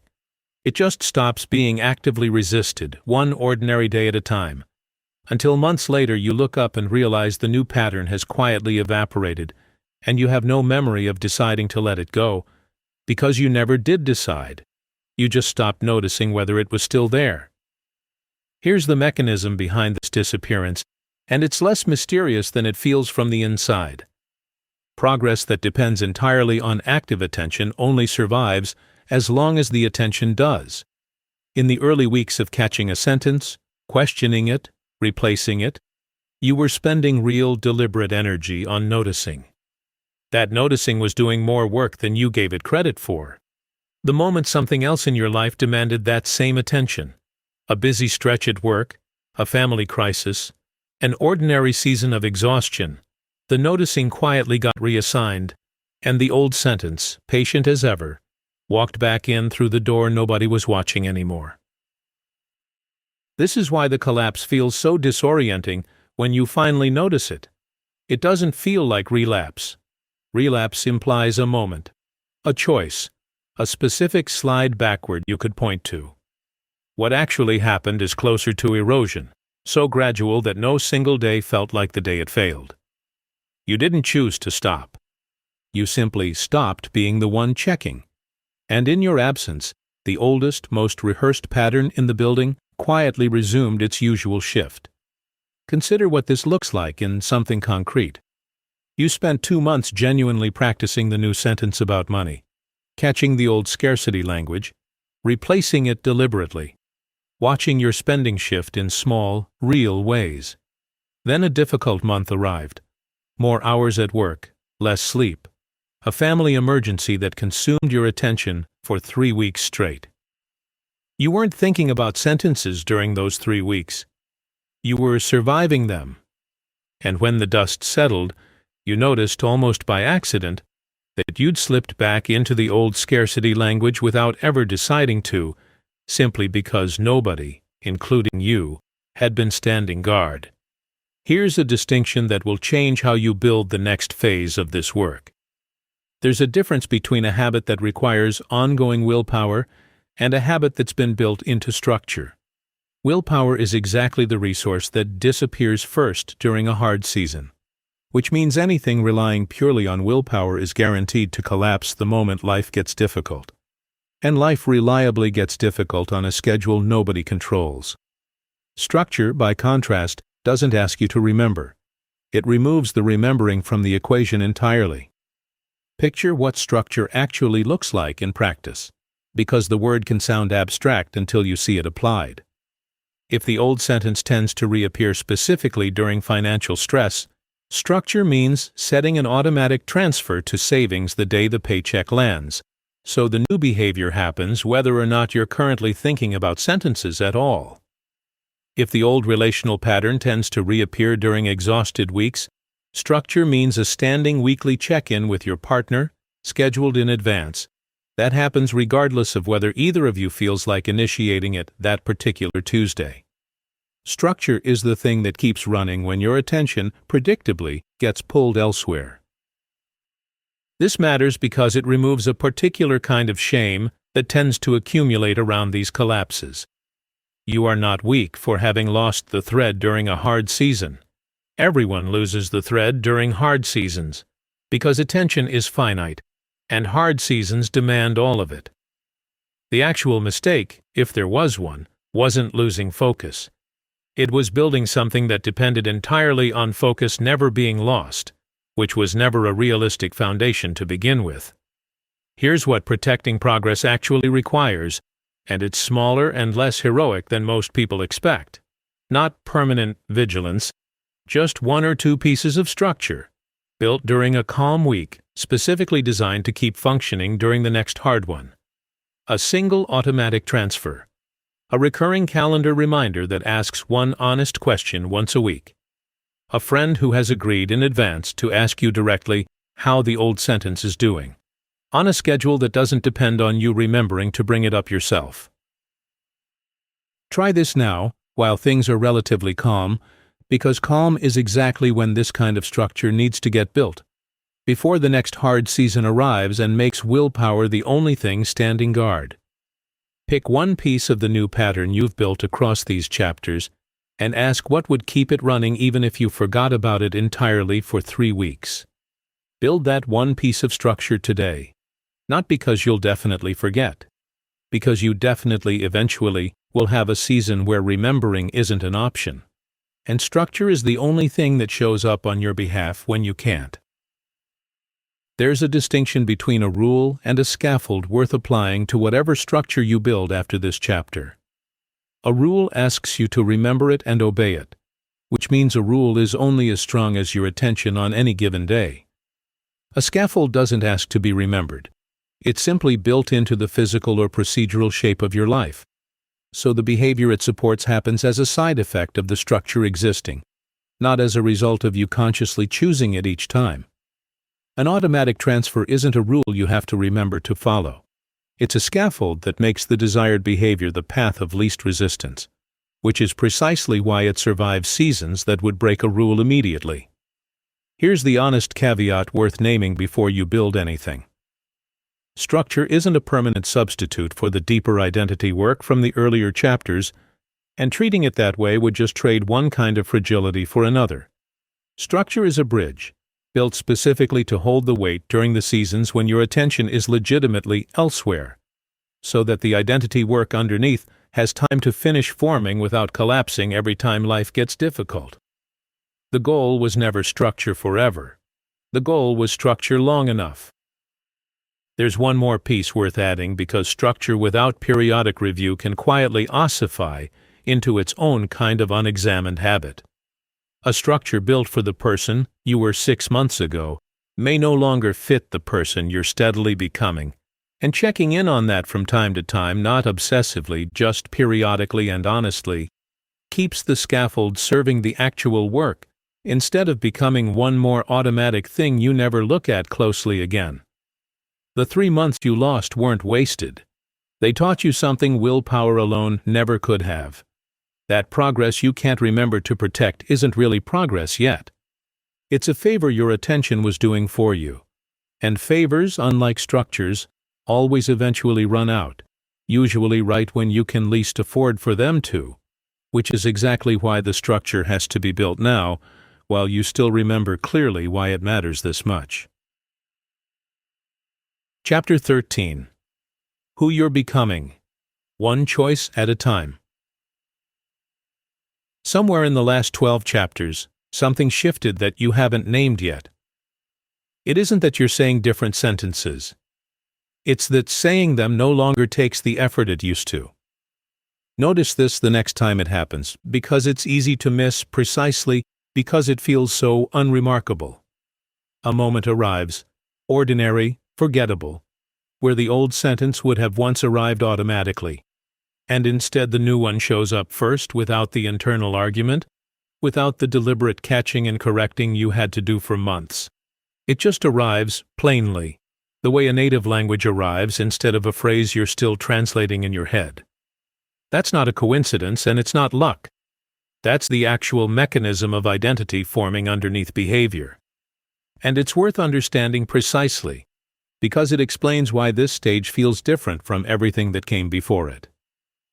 Here's the distinction that defines this chapter, and it matters more than any single technique in the 11 before it. There's a difference between doing something and being someone. Doing something requires a decision each time, a fresh act of will, a small internal negotiation you have to win over and over. Being someone requires nothing of the kind. It simply happens, because the action has stopped being a choice you make and started being a description of who you already are.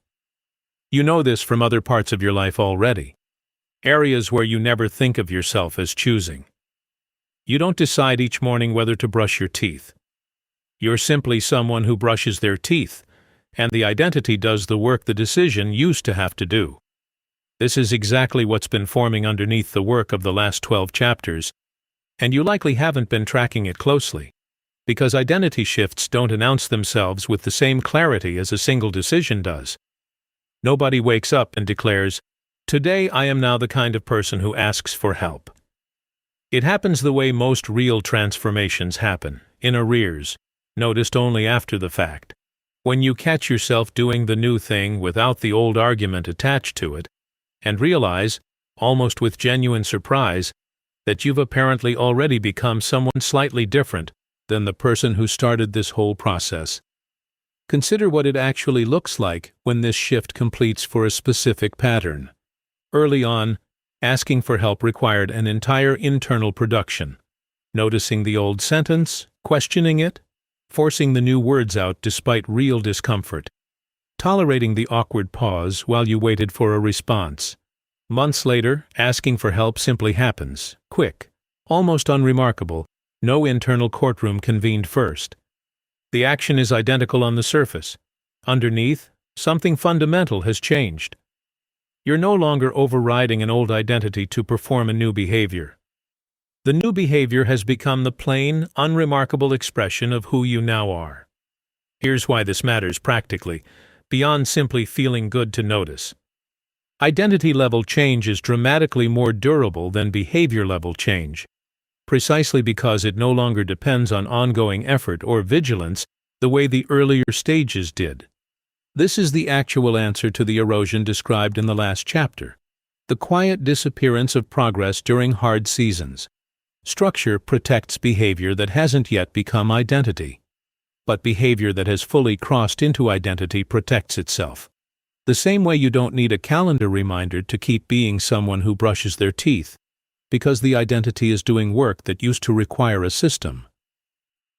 This is worth being honest about, because the transition isn't instant, and it isn't uniform across every pattern you've been working on. You may find that one sentence, the one about money, has fully crossed into identity, arriving now without effort, while another, the one about asking for help, is still requiring conscious work most days. That unevenness is normal and doesn't indicate failure anywhere. Different sentences were rehearsed for different lengths of time, with different intensities, and they cross into identity on their own separate schedules, not on a single unified timeline you can predict in advance. Consider a distinction that will help you recognize this shift accurately instead of claiming it too early.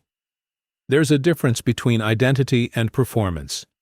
Performance still has an audience, even if that audience is only yourself, watching to see whether you'll pull it off this time. Identity has no audience because there's nothing being demonstrated. You know a sentence has crossed over when you notice yourself doing the new thing. In a moment nobody, including you, was paying particular attention to. A small private moment with no witness and no internal applause. Just the plain, unremarkable fact of who you apparently already are now. Try this over the next week, not as a test to pass, but as an honest inventory. Notice the moments when the new pattern arrives without a fight, and notice separately the moments when it still requires the old deliberate effort. Don't judge the second category. It simply tells you which sentences are still mid-transition, still needing the structure from the previous chapter, not yet ready to run on their own the way the others have started to. There's a distinction between rehearsal and residence that captures what's actually shifted here better than any single example can. Rehearsal is temporary occupation. You visit the new sentence, try it on, take it off again when the scene ends. Residence means you've moved in, fully, and the sentence is no longer something you visit under specific conditions. It's simply where you live now, in the ordinary, unremarkable moments, as much as the difficult, deliberate ones. You can tell the difference by checking where the sentence shows up. Rehearsal only appears when you're paying attention. Residence appears especially when you're not.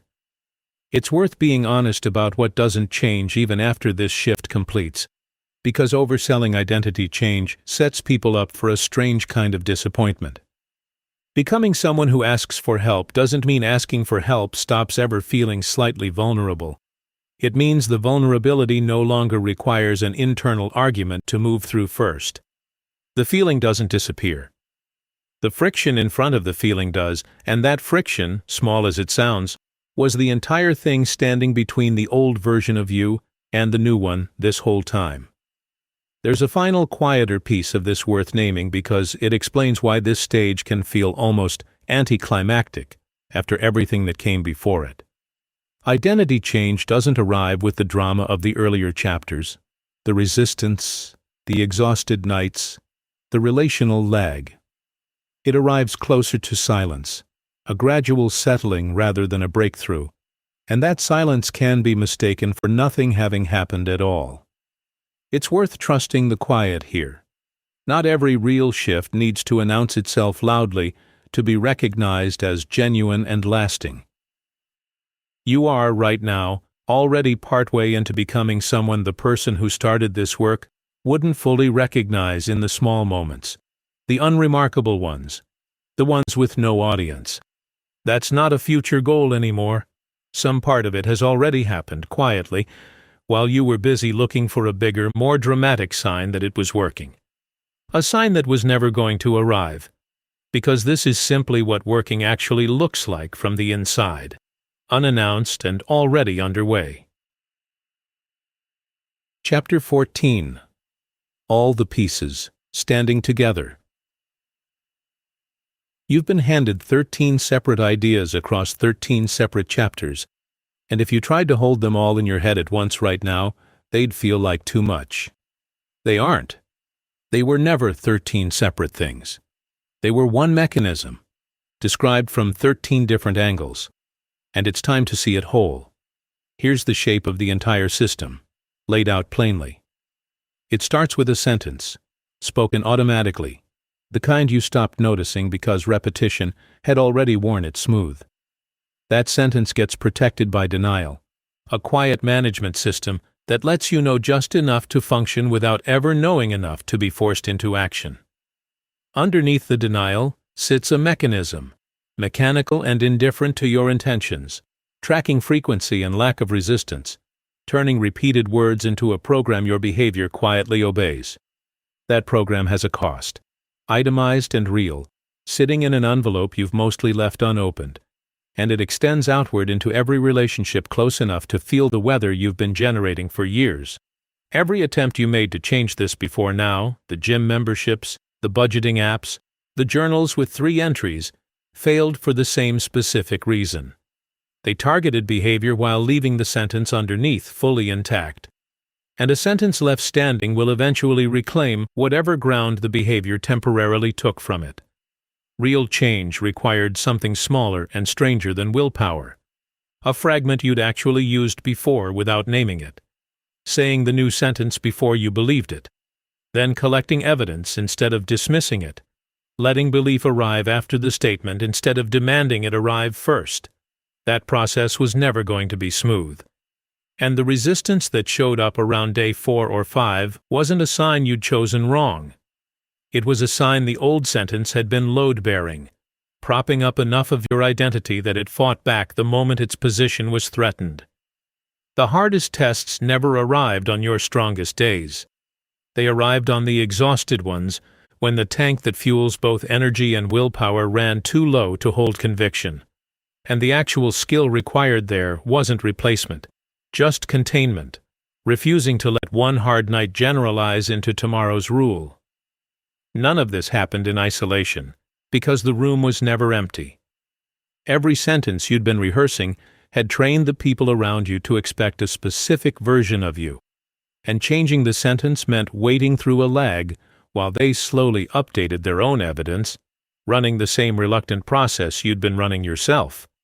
And underneath all of it sat an origin, a sentence inherited rather than invented, modeled for you long before you had the capacity to question it, protecting a need that was real once and outdated now. Progress built on attention alone was always going to erode the moment attention got pulled elsewhere, which is why structure mattered, not as a sign of weakness, but as an honest acknowledgement that willpower was never built to survive a hard season unassisted.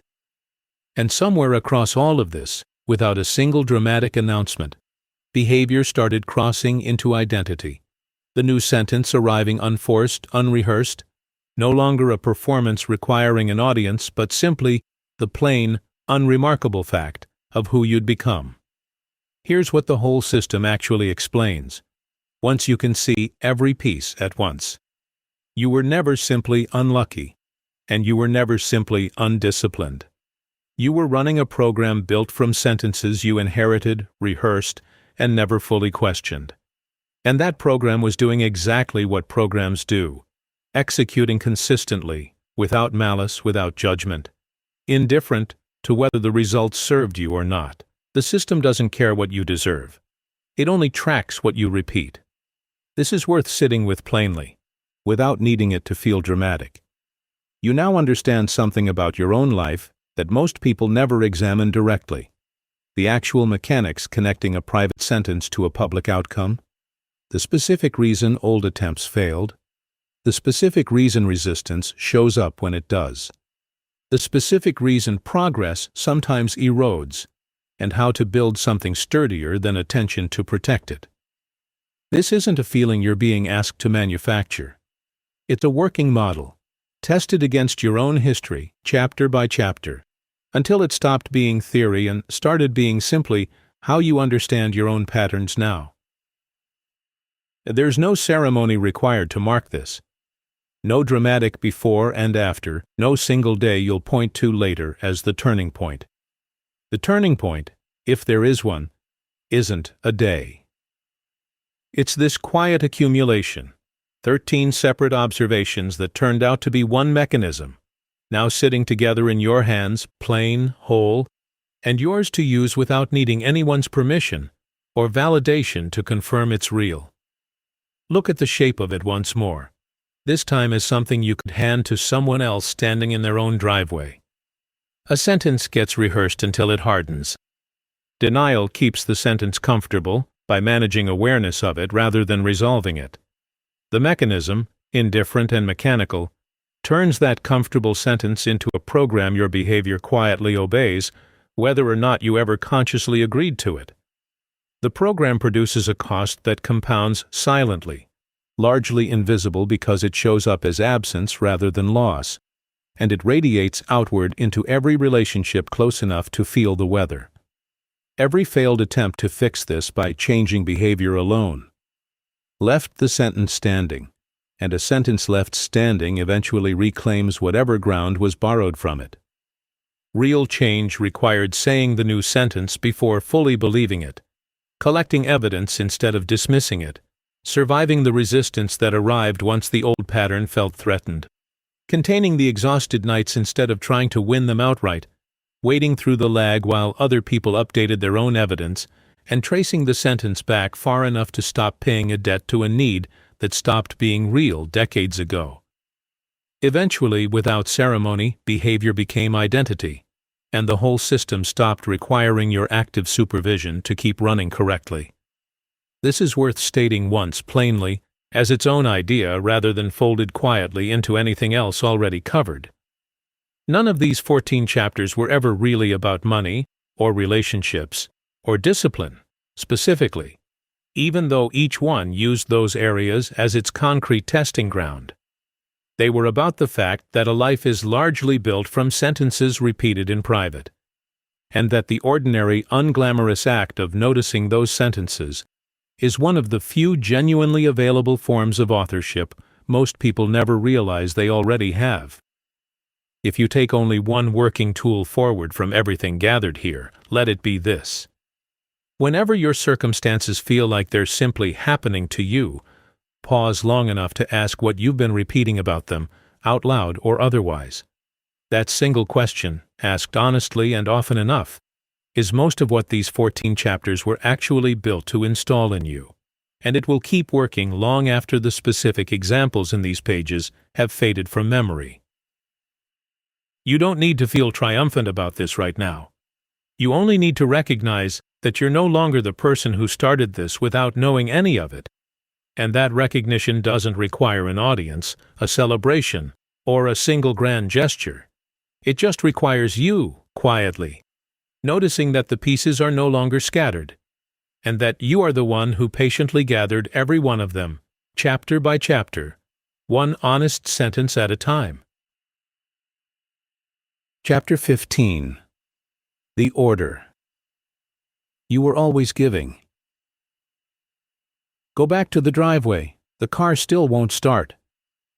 Your palm is still flat against the cold hood, and the sentence is still leaving your mouth before you've had a chance to stop it. Nothing about that scene has changed.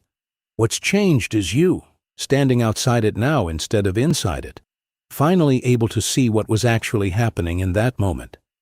You asked back at the beginning, what was underneath your circumstances, giving the orders your circumstances seem to be following without your permission? You have the answer now plainly, without needing anyone to soften it or dress it up as mystery. It was never fate, and it was never luck, and it was never some indifferent force keeping score against you personally. It was the sentence, the one you said that morning, and 1,000 mornings like it, worn smooth from repetition until it stopped sounding like a choice and started sounding like weather. The car breaking down wasn't the order. The order was, of course this would happen to me, spoken so many times before that morning that it had already built the road this exact scene was standing on. You weren't reporting a fact about a dead battery. You were confirming a program that had been running for years, and the program, patient as ever, simply kept doing what programs do, delivering more evidence for a case you'd already closed a long time ago. Here is what you know now that you didn't know standing in that driveway. The sentence was never separate from you, something that happened to arrive uninvited. It was the most consistent thing you'd ever produced, more reliable than any habit you'd ever tried to build on purpose because nobody had to remind you to say it. It ran on its own, the way anything runs once it's been rehearsed long enough to stop requiring conscious effort, which is exactly the quality you eventually learn to use on its behalf instead of against you.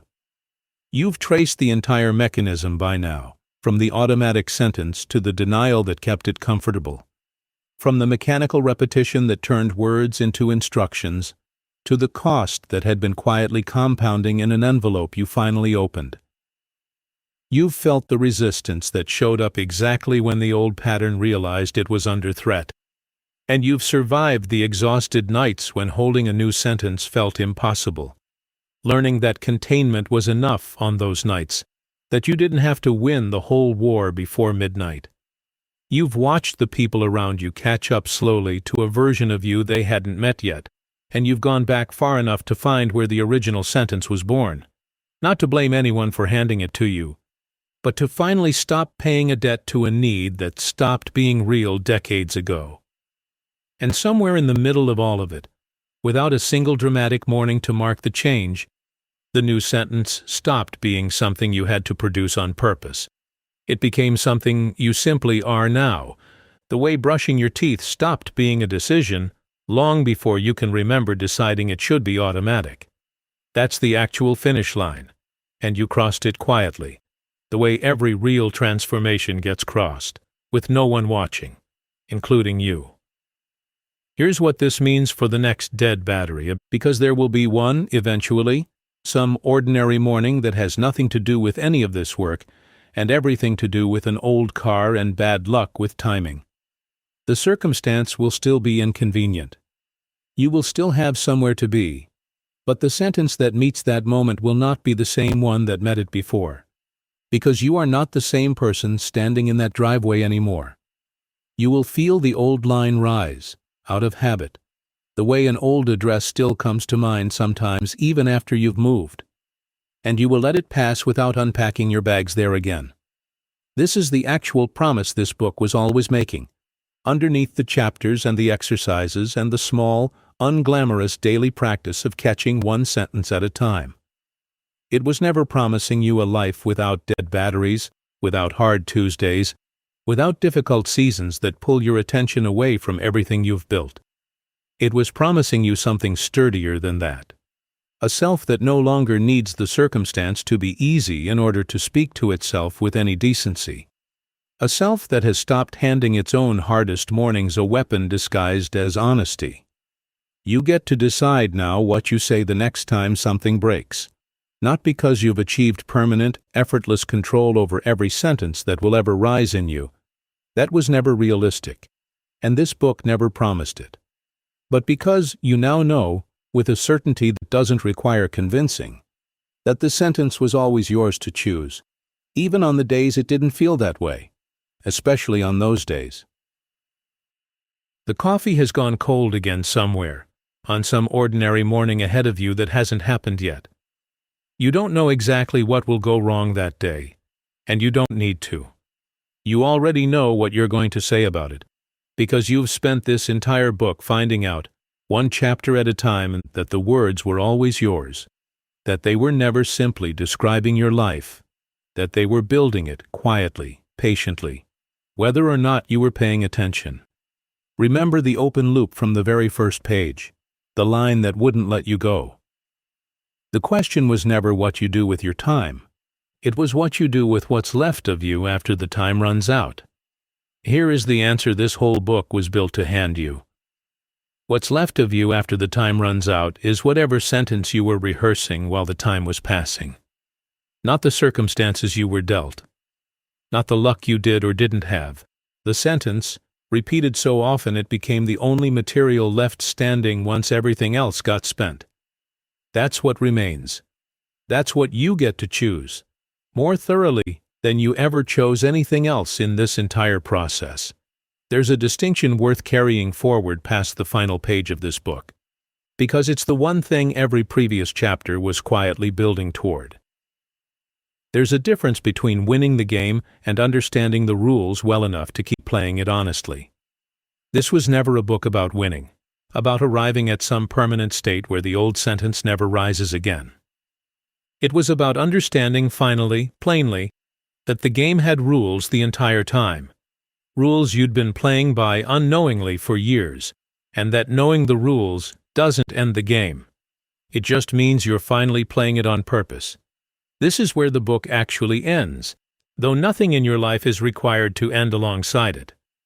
Tomorrow will bring its own version of the driveway, its own dead battery, its own ordinary inconvenience with no interest in whether you've finished a book about it. That's not a flaw in what you've just done. That's simply what an honest ending to this kind of work looks like. Not a locked door behind you, but a plain, steady sentence you now know how to reach for, waiting quietly on the other side of whatever comes next. You're paying attention now. That's the whole difference. That's the only order that was ever actually giving the orders, and it has been in your hands, unnoticed, but never out of reach, this entire time. The sentence you choose a narrative based on the game of life and how to play it. By Florence Scovel Shinn.